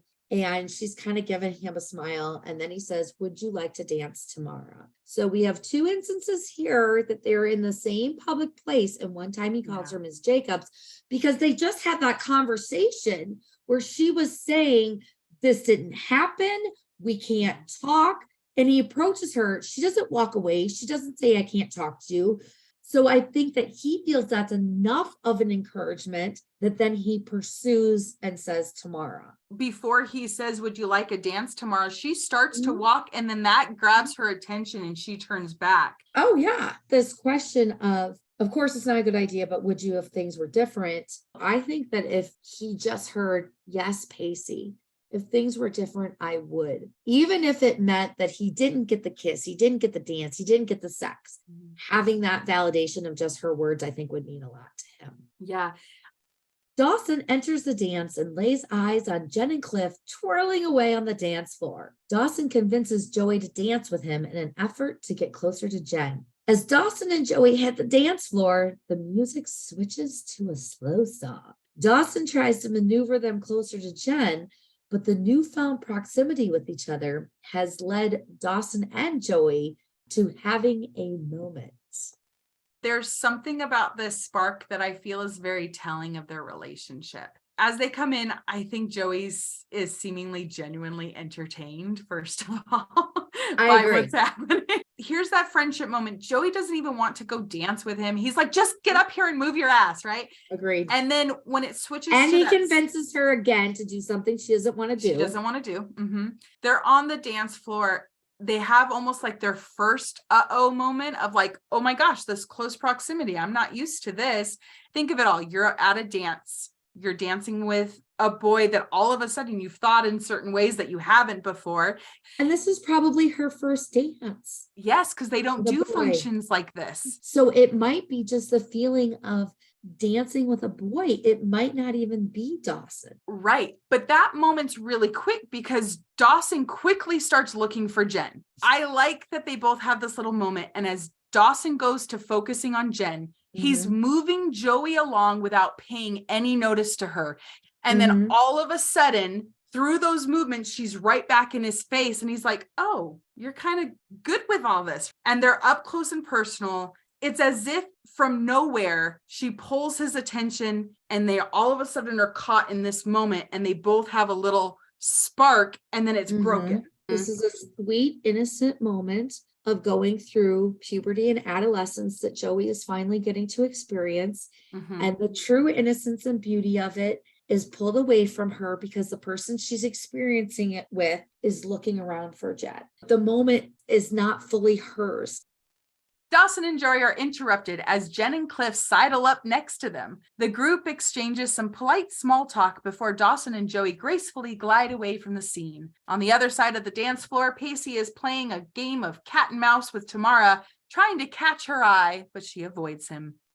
This is a definite Dawson POV. Cliff is coming across as kind of clueless. He has to know that Dawson is in his film class, but he is acting like he doesn't know who he is. Dawson is coming across as very kind of aloof and cool. Which we know he's not.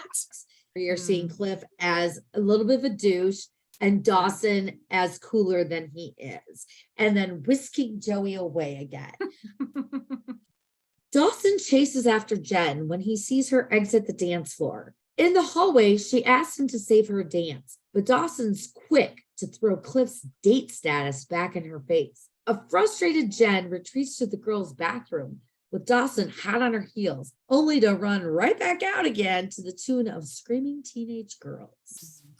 Here we have Jen trying to encourage Dawson and be nice to him and say, hey, I want to have a dance with you. But because that dance is not fitting in Dawson's idea of his script of how the dance is supposed to happen, he lashes out. When he says that about, well, what do you think your date would think? I don't know if he's entirely out of line. Cliff is her date. Cliff is a big, bulky jock. Dawson doesn't want to piss him off. I think that the delivery comes across as more smug and entitled than the words on the page. I can agree with that. For me, the snide comment stands out because of what he said earlier of Jen being in control of her body. And she even invited him to have a dance. Everything that has shown Cliff, if she was to say, hey, I'm going to dance with Dawson, he really would be like, okay. But Dawson's not taking Jen's word for it in that sense. He's going, hey, but what about your date?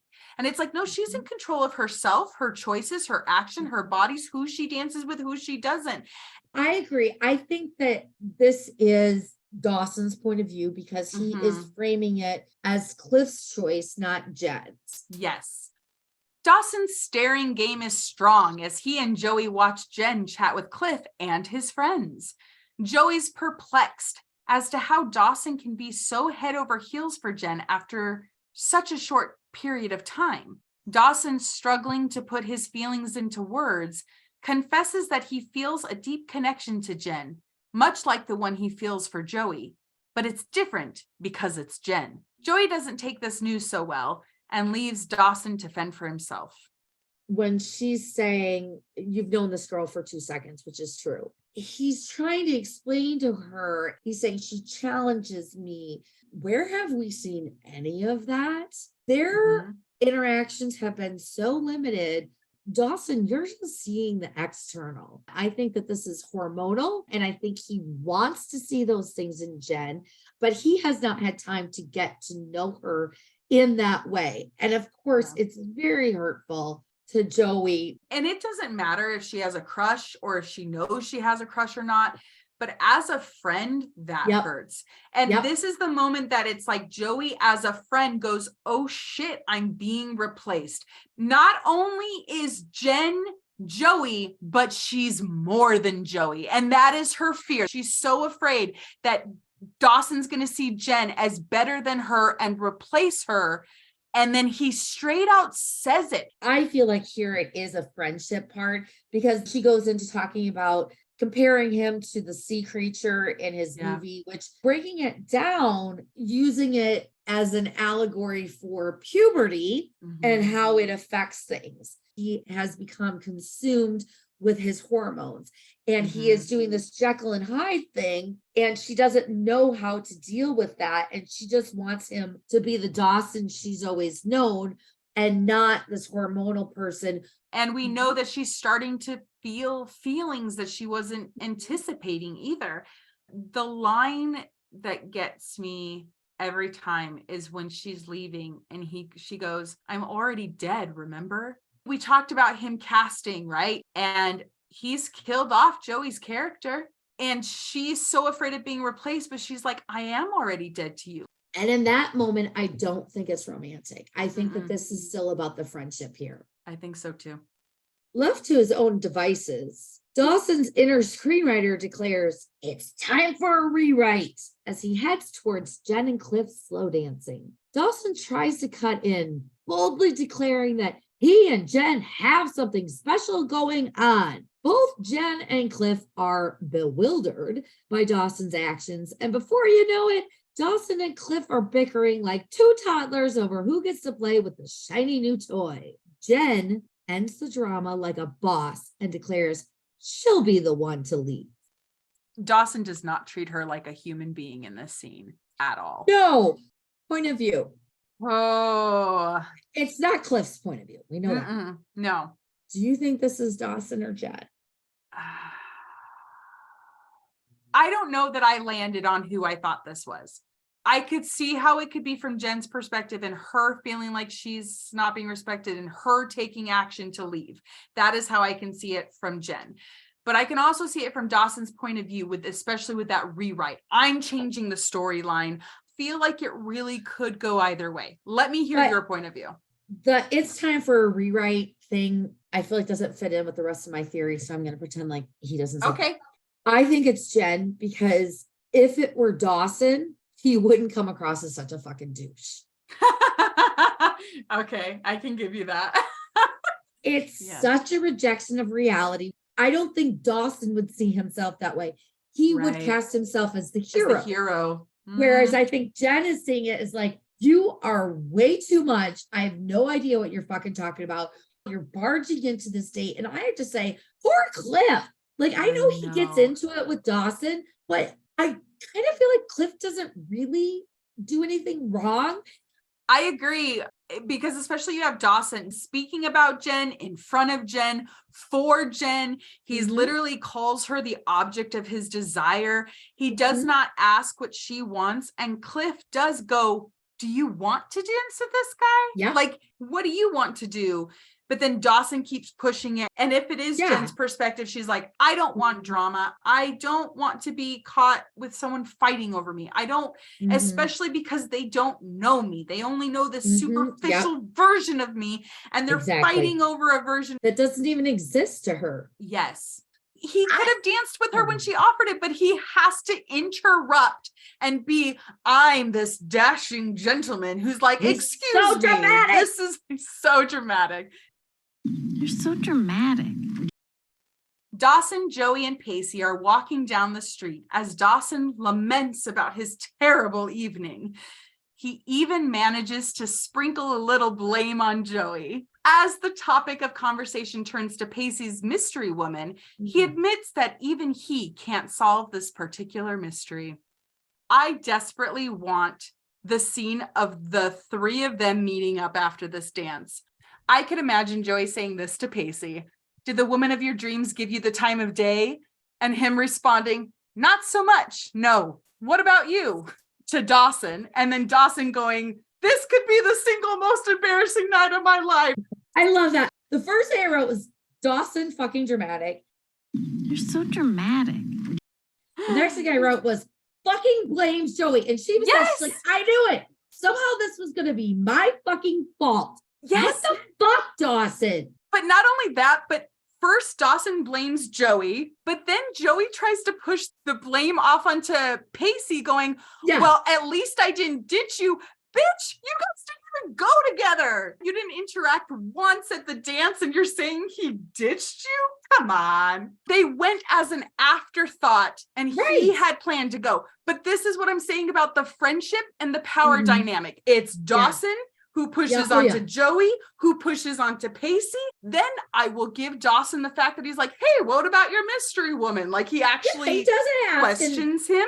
When Dawson says, at this moment, Jen's lips are probably pressing against cliffs. And Joey's like, don't go there. That to me was another friendship moment where she's actually trying to be like, you know what, dude, this has been a really shitty night. Don't torture yourself anymore. Yeah. Mitch continues to work on his diorama. When Gail returns home from her work dinner, the two engage in some playful banter about their first kiss. Gail provides some truly brilliant chapstick product placement, and the two of them reenact their romantic first kiss. As we leave the scene, we get a close-up on Gail's face. What do you think she's feeling there? The first thought is guilt. I'm trying to imagine Gail's night. She goes on this date with Soft B Bob, brings back leftovers from said date to her husband. Mitch is leftovers. Mitch is leftovers. Then he's bringing up their kiss. And I think she remembers it. I think she's just trying to be romantic and tease him.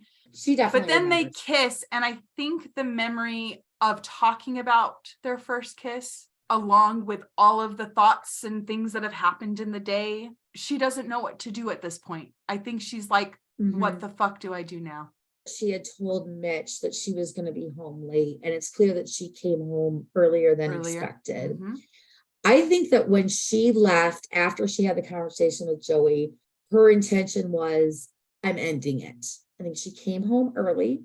I see on her face is regret, guilt, confusion, because she wants to end it, but I think she's still feeling that pull. I think that this was a moment of her obviously recognizing what it is she could lose and having a resolve in that moment that I'm not going to do this anymore. I'm going to cut it off.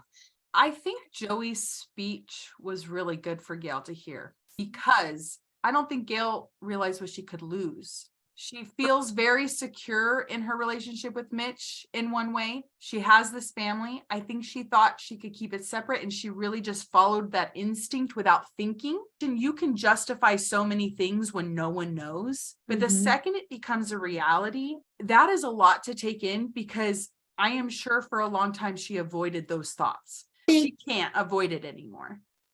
Pacey can't seem to escape Tamara as he runs into her yet again on the boardwalk. She confesses she was hoping to bump into him to explain her shady behavior.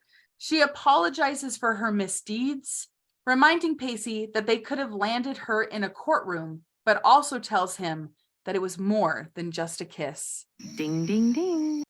Starting off, he calls her Miss Jacobs. He's feeling distance from her because of what happened at the dance. When he's like, I feel this strange familiarity creeping over me. And she says, I thought it might be appropriate. Her exhale is a damn, I'm horny. Like, it's so gross. How is any of this appropriate? Well, none of it is. And he jumps immediately to, what, give us a chance to do it all over again? Like, he's just trying to understand where her mind is at. He wants a happy ending still. Mm-hmm. He says it was just a kiss. And she says, no, it was more than that. Yeah. It was more than a kiss because she wants more than a kiss. If you say, well, we just kissed, and someone said, no, it was more than that, the first thing you're going to interpret is there are feelings behind that kiss. Yeah. What else could she mean? Nothing. That's exactly what she means. And that's exactly what he takes it for, which is what makes the rest of this so awful and painful. Pacey doesn't let Tamara take all the blame. He admits that he was a willing participant in the kiss, declaring himself beyond the age of accountability. Tamara agrees that it is a fair point, happy to relinquish some of her guilt onto a 15-year-old, but makes it clear that their relationship must remain strictly student-teacher. Her taking, quote, responsibility feels so manipulative. This is exactly what predators do. They put the responsibility on the victim, just like saying, Pacey, don't talk about this. And she went back to that like victim, like, I'm the one who has all these issues. I'm the broken one. You are perfect. I should be the one taking all this responsibility, which she should, but the way she does it. And when he says, I'm well beyond the age of accountability, she's charmed by that. Yeah. Because she is relieved that he's taking some of this responsibility. Him taking responsibility eases some of that knowledge that what she's doing is fucking wrong. My lips kiss back. We talked about in that scene of how she went for him. It was her tongue in his mouth. He was so shocked. He didn't even really embrace her. Even in the physicality of the moment, it was her. It is clear that she is saying this with words, but her body and her reactions are saying something completely else. There is a point where she like drags her finger down across her buttons. It's like bringing attention to her chest. All of her movements are that very fluid, sexual, the way he says this, but my lips kissed back, right? Yeah, I kissed you back. Confirm my reality. Yes. And when you have someone who gaslights you and she has created this environment for him, and then for him to be like, right, I did kiss you back, right? I'm not imagining that. You said the kiss didn't happen at first, but now you're saying it did. You're taking responsibility. And it was more than that. But I kissed you too. So I'm part of that. I'm part of the more than that. You're letting me be more than just a kiss. And everything he wants to hear. The way he says, where do you get off taking all the responsibilities for this? The lesson he learned in the last episode was she's turned on when I call her off. So many actions that Pacey takes. It is very much a 15-year-old. But when he says, I'm well beyond the age of accountability, and maybe not within the confines of a judicial system, but for me, this is a kid who he is on his own a lot. He's had to take on a lot at a young age, especially emotionally. And so he's watching this person who is shrinking away and being a victim. He's going to relate to a victim and go, no, it's not you, because he's a victim in his own home. And so he's going, I'm not letting you take this on all by yourself. And if we're going to go back to talking about how trauma matures, he feels older than he is because he's had to take care of himself because nobody has taken care of him, just like Jen. Yeah. He looks so young and so vulnerable throughout this. My heart. It is so heartbreaking because in his mind, this is his first love, beautiful woman who he thinks he has a connection with, that he feels he knows, that he is exploring new feelings with, that he thinks is going to be an important person in his life. And instead, it's this. Yeah.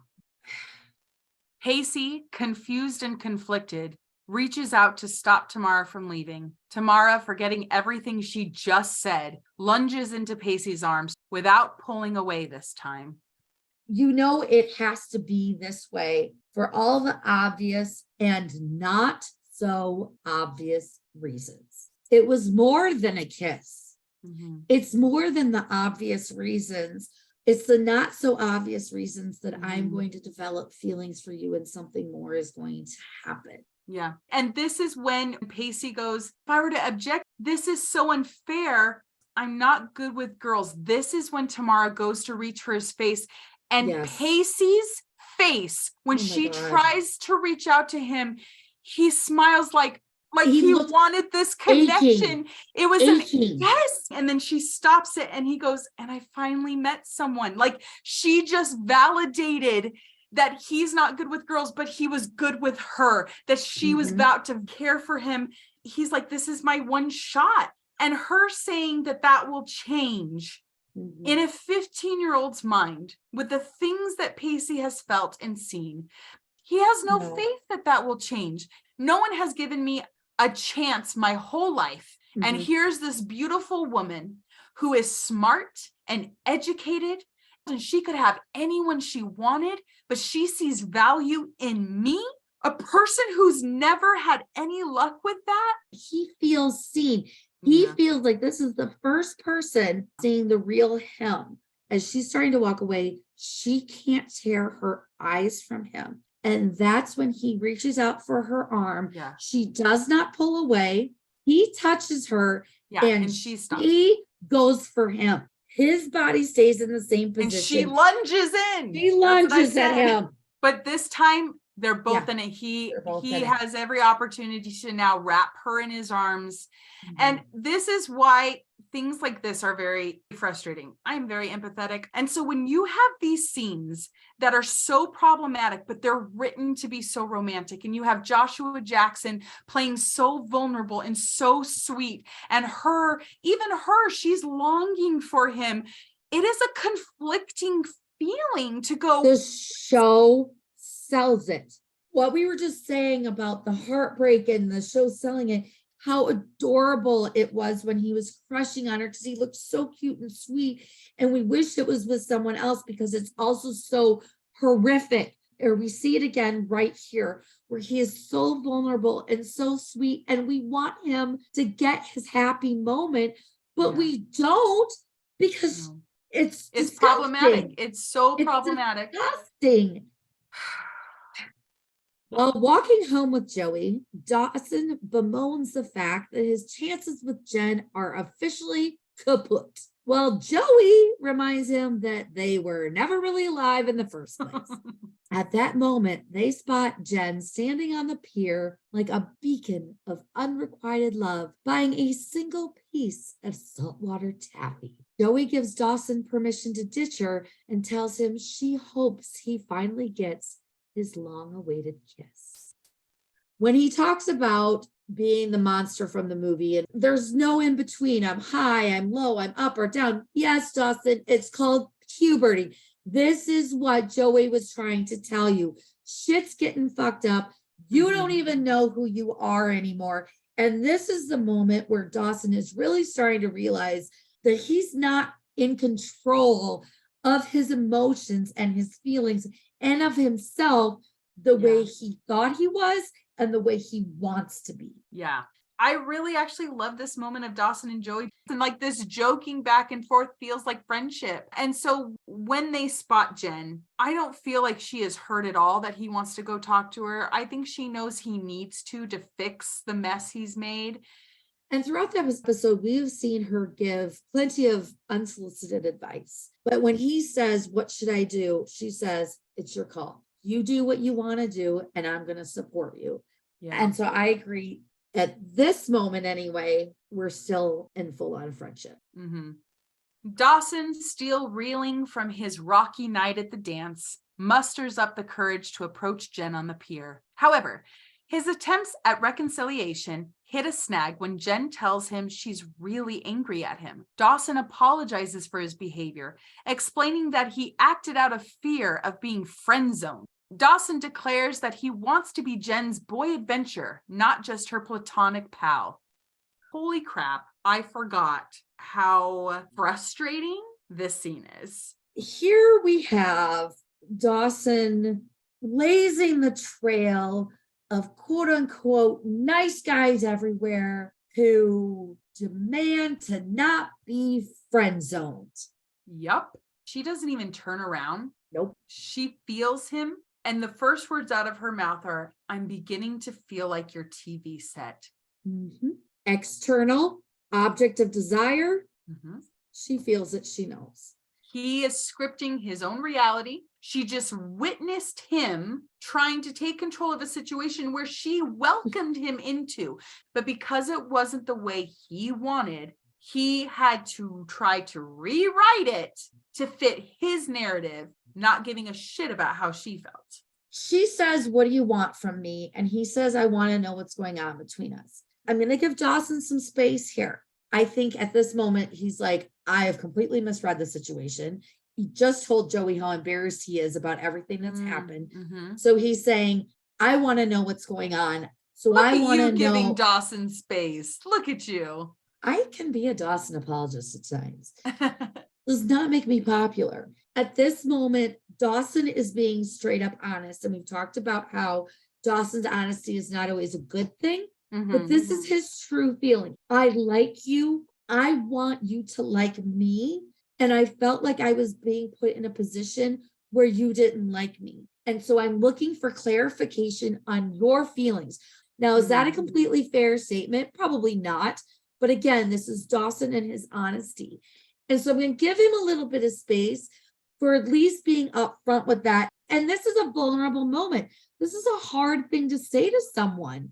And I know a lot of people give him a joke about the boy adventure. And that's why I think that this is kind of sweet and vulnerable from Dawson. He is awkward. This is not a moment that he has scripted out. He doesn't know how she's going to respond.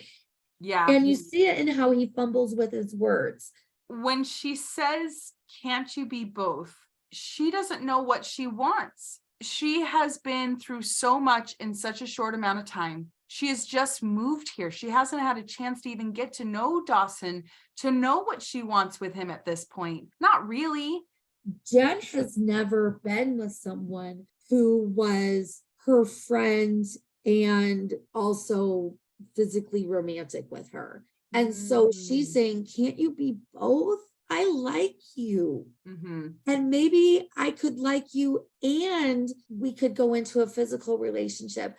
But can't I have both? Her experience is that she's only had guys that want the boy adventure part. She's never had someone who's been able to be both parts of that relationship. Okay, you can see me physically attractive, but can I also have the romance like Mitch talked about? Not only that, I think there's also a fear of like, if I say I just want a friendship, would he actually be friends with me? Yeah, absolutely. She's going to lose the one person that she kind of does have an interest in and is kind of become friends with him and his friends. So for him to try to put this question on her is really, I understand why he wants the answer because he needs clarification. He needs to set up those boundaries for himself and to not be assuming. But I think she is just so afraid it's either all or nothing. I think that this is the internal struggle that Joey is starting to go through. Right. If I go into this physical, sexual, romantic relationship with Dawson, I am going to lose him as a friend. And I think that they're both having that internal struggle to varying degrees. Dawson isn't necessarily wrong saying, no, not at 15. Completely it's too agree. Complicated.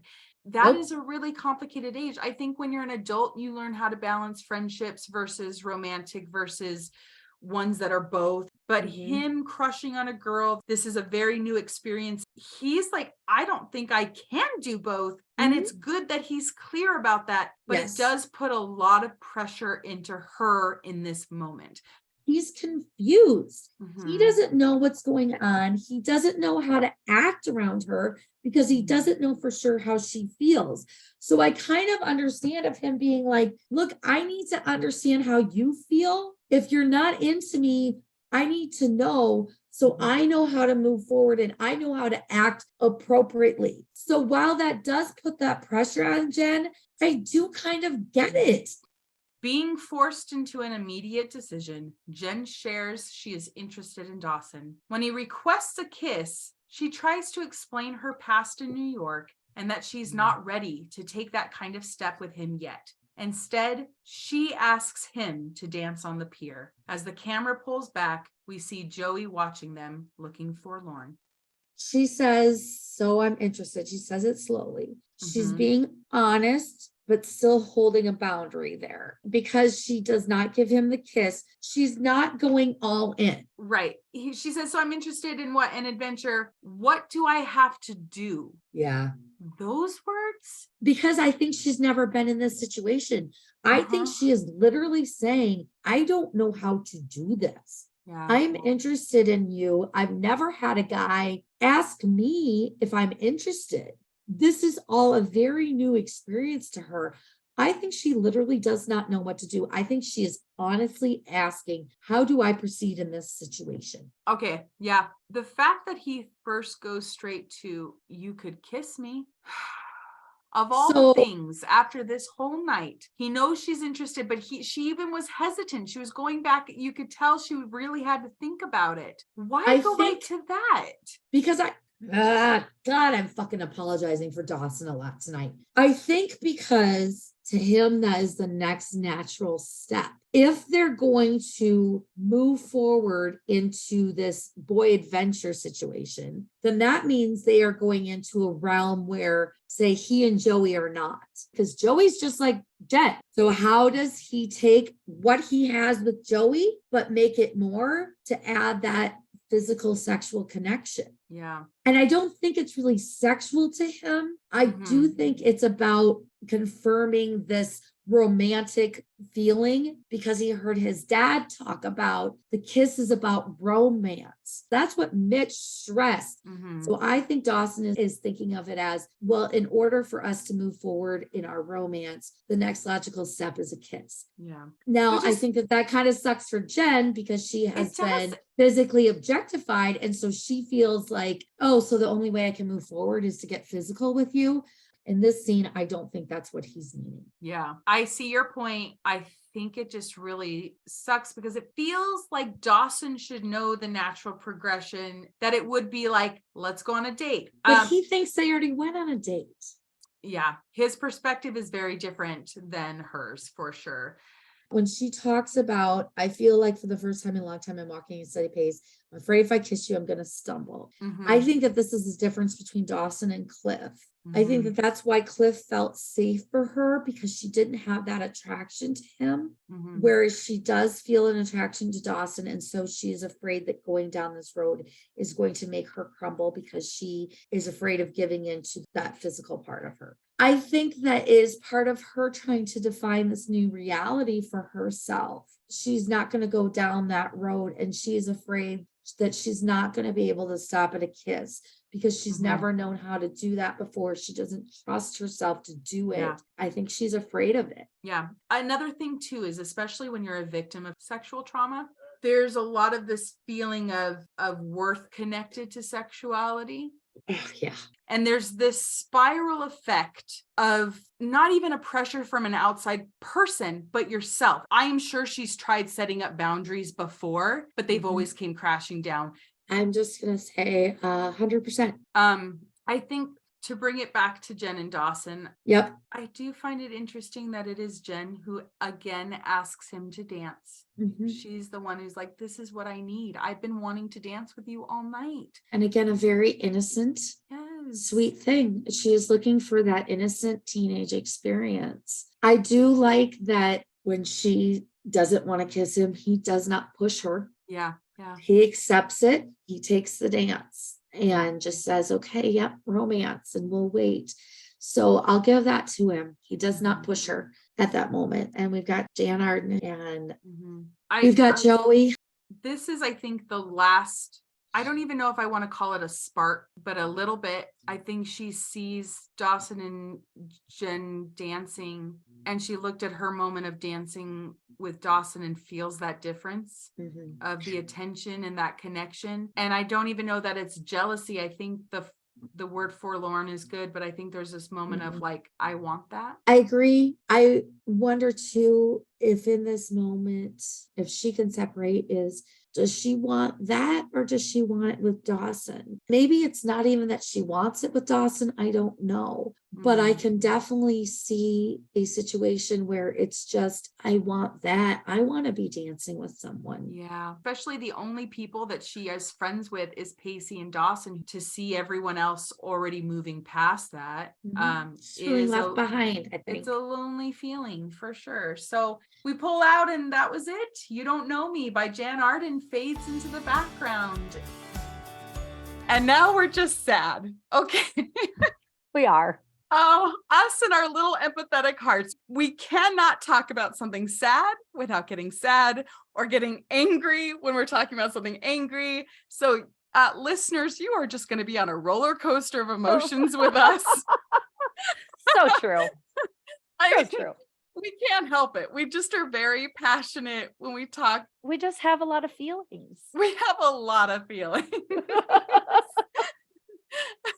Now that we've been super cathartic and let out all of those really heavy emotions with all the sadness and anger, I think it is time for us to move into our pew-pews, our PWs for the week, or the Pacey Witter Punishment Watch. Victoria, how many do we have this week? Well, speaking of sad, let's talk about our poor Pacey and his punishment watch. Although this episode was pretty light, we only had one Pacey Witter punishment watch moment. Ouch. And that was with Joey calling Pacey repellent and all of those awful things and refusing to kiss him for all the reasons that we talked about in the episode. But other than that, he did okay. I mean, if you exclude the whole predator thing, but we're not counting those. Yeah. Though that's a whole other, I mean, we've been discussing it, but that's not a part of the pew-pews in the sense that we're doing it now. No. So then Olivia, what is our question for the week? Ooh, our question of the week is, what was the first dance you remember going to? My first dance was in 7th grade. We called it junior high back then, not middle school. It was in our school's cafeteria, and we didn't have a DJ. I was a member of student council. So what we did is we all brought our cassette tapes. That's right. I'm old enough that we were using cassette tapes and just played songs off of our mixtapes or the cassette tapes we had bought. I did get to dance with a boy that night, I remember, and it was a boy that I kind of liked, and I think we may have dated. I don't remember, but it was it's all a blur. It's a blur. I want to know at that time, what was the song you rocked out to? I don't personally really care for this song, but the big one was Pour Some Sugar on Me by Def Leppard. You don't like that? That song's just so classic. I am not a huge Def Leppard fan. Give me Bon Jovi, Poison, every day of the week. I've never been a Def Leppard gal, but definitely Pour Some Sugar on Me. But we almost actually weren't able to play it because the school, because it's supposed to be referencing drugs, so they weren't going to let us play it, and we were like sneaky and got it in because we were total rebels on student council. So, hardcore playing Def Leppard, baby. So, what was your first dance like?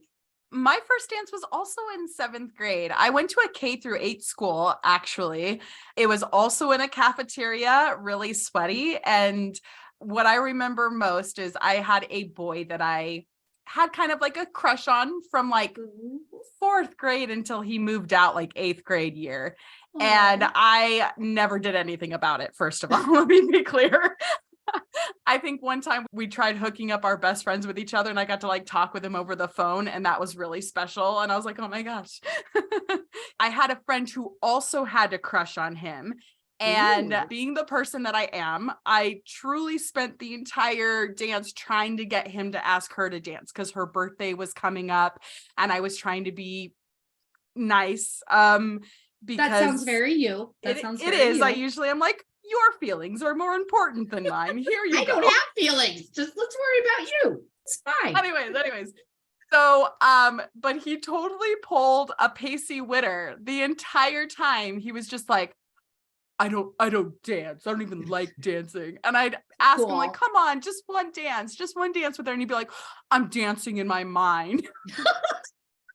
Like such a So cool. He was a rebel. Okay. Anyway, He rejected reality and danced in his mind instead. So then I had another friend who was like, why don't you dance with him? Don't you like him too? And I was like, no, I don't. It's fine. So the very last dance, she went up and asked him if he wanted to dance with me. And he said yes. And I like died oh my God, a Olivia, little. you are Christy Livingstone. Oh my gosh. I am living Dawson Creek. That's my life. No, it was sadly like it was a little, I want to say the word tainted because I can't think of anything else, but I can. I'm not allowed anymore. Oh, you're allowed. I'm just going to laugh when you do.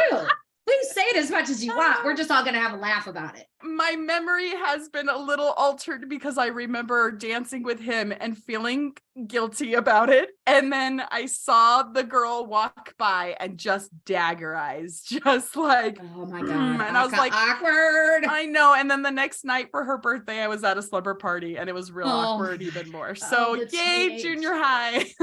Oh, junior high. It's the worst. It's so hard. I can't wait to hear in our Discord channel what your guys' memories of your first dances. So really exciting. Yes. And if you want to call me out on not liking Pour Some Sugar on Me, then, come at me. Come at me.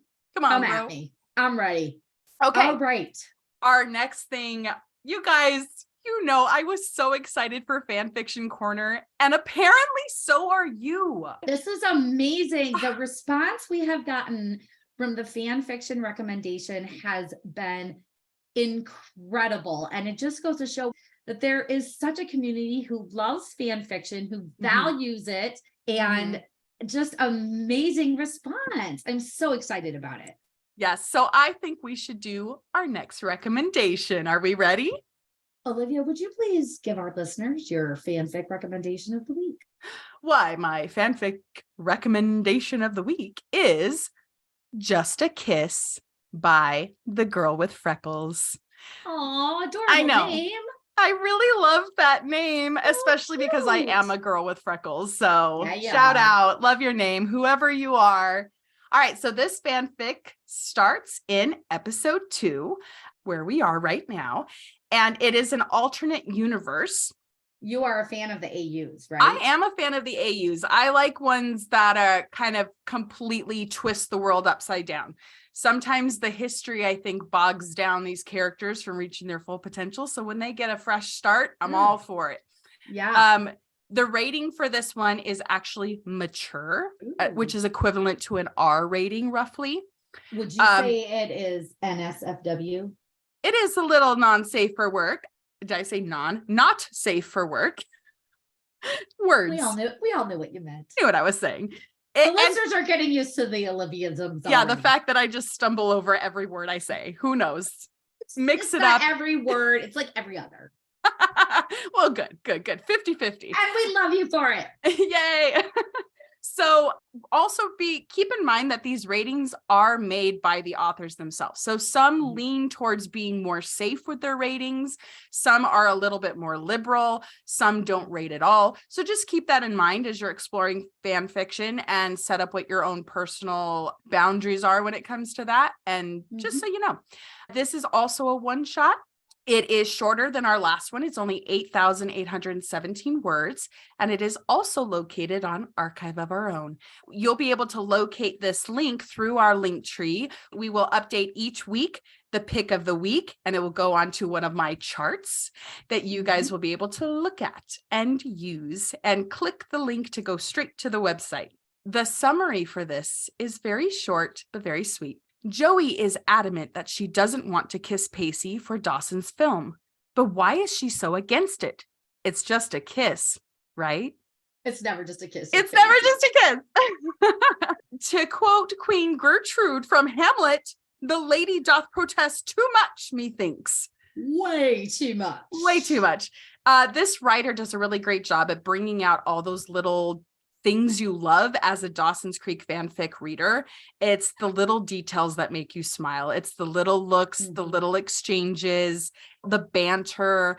And I remember reading this story and just wishing the writer would turn it into a full story, but it's done really well. This author also only has 2. I really hope they come back to writing because these were written early 2022. So yeah, go read it on AO3, give the author some kudos, some comments, and maybe this author will be inspired to write us some more wonderful fanfic. Yeah, we would love that. Yeah, so check it out. We hope you guys like it. So I'm going to kind of talk about Discord a little. We do have our Discord channel. Each episode will have 3 separate topics to talk about, talking about our episode. Then there will be a section to talk about our question of the week, and you can share your own stories there. And then also another section to talk about the fanfic. And we've already got some really great members who have been interacting with us there. And the fanfic channel, already people are talking about it and posting what they like about it and different things. So definitely, if you're into fanfic, it's a cool place to just talk about what other people like about it too. So our lovely Victoria and her IT daughter helped put together the Discord channel, and they are brilliant by putting these 3 questions underneath, because each episode will create a new section. So if you're joining us right now, listener, and we're in season 5, you can come and join our Discord and start off where you are. You can see what the discussion was for episode 1 or 2 or in season 3 and join the discussion, and we'll hop in and start talking about it again. Yes. So we're really excited for it. I can tell you from our experience with Discord, even if this is future us in season 5 and you hop in and start talking about season 1, people are going to be right there talking about it, because people do not get tired of dissecting this show, which is why we have a podcast. So future listener, whoever you are, we are so happy to have you join us, no matter where we are in the series. Olivia and I talked about that we met through a Dawson's Creek Discord server, and we want to give a shout out to that Discord server because it is an amazing community with so much content about the actors, the characters. We have some very well-known fanfic writers on there that interact with us, talking about their updates and their thought process. We do rewatches on there. So please, if you are interested, send us an email.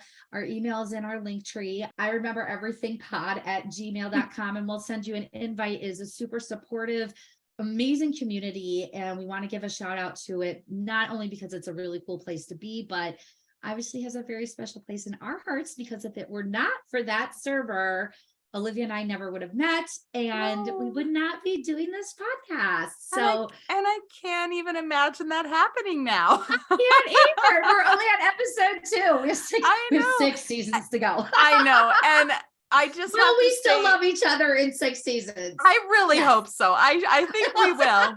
I mean, if you keep calling out me saying taint, no, I was kidding. Well, then, stop saying taint. It's impossible. Apparently, I use that word all the freaking time. No, and I love it. I'm going to come up with a special audio clip just for when you say taint or some other sexual comment that you don't realize. I got to come up with something. Like, wow. I don't know. What would it be? I'll come up with something. There's got to be a Pacey line somewhere. I'm sure there is. Oh, we also want to let everyone know that we are now on YouTube. Yeah, we are. We are so hip and cool. We're on YouTube. At us. Look at us go. Look at us. Who would have thought? Not me. Not me. You can find the link on our link tree. So if you listen there, please like and subscribe. The big thing is we are just so thankful for everyone joining us on this journey, for the support, for the love. Like, we are almost speechless, but if you know us, You know that's impossible.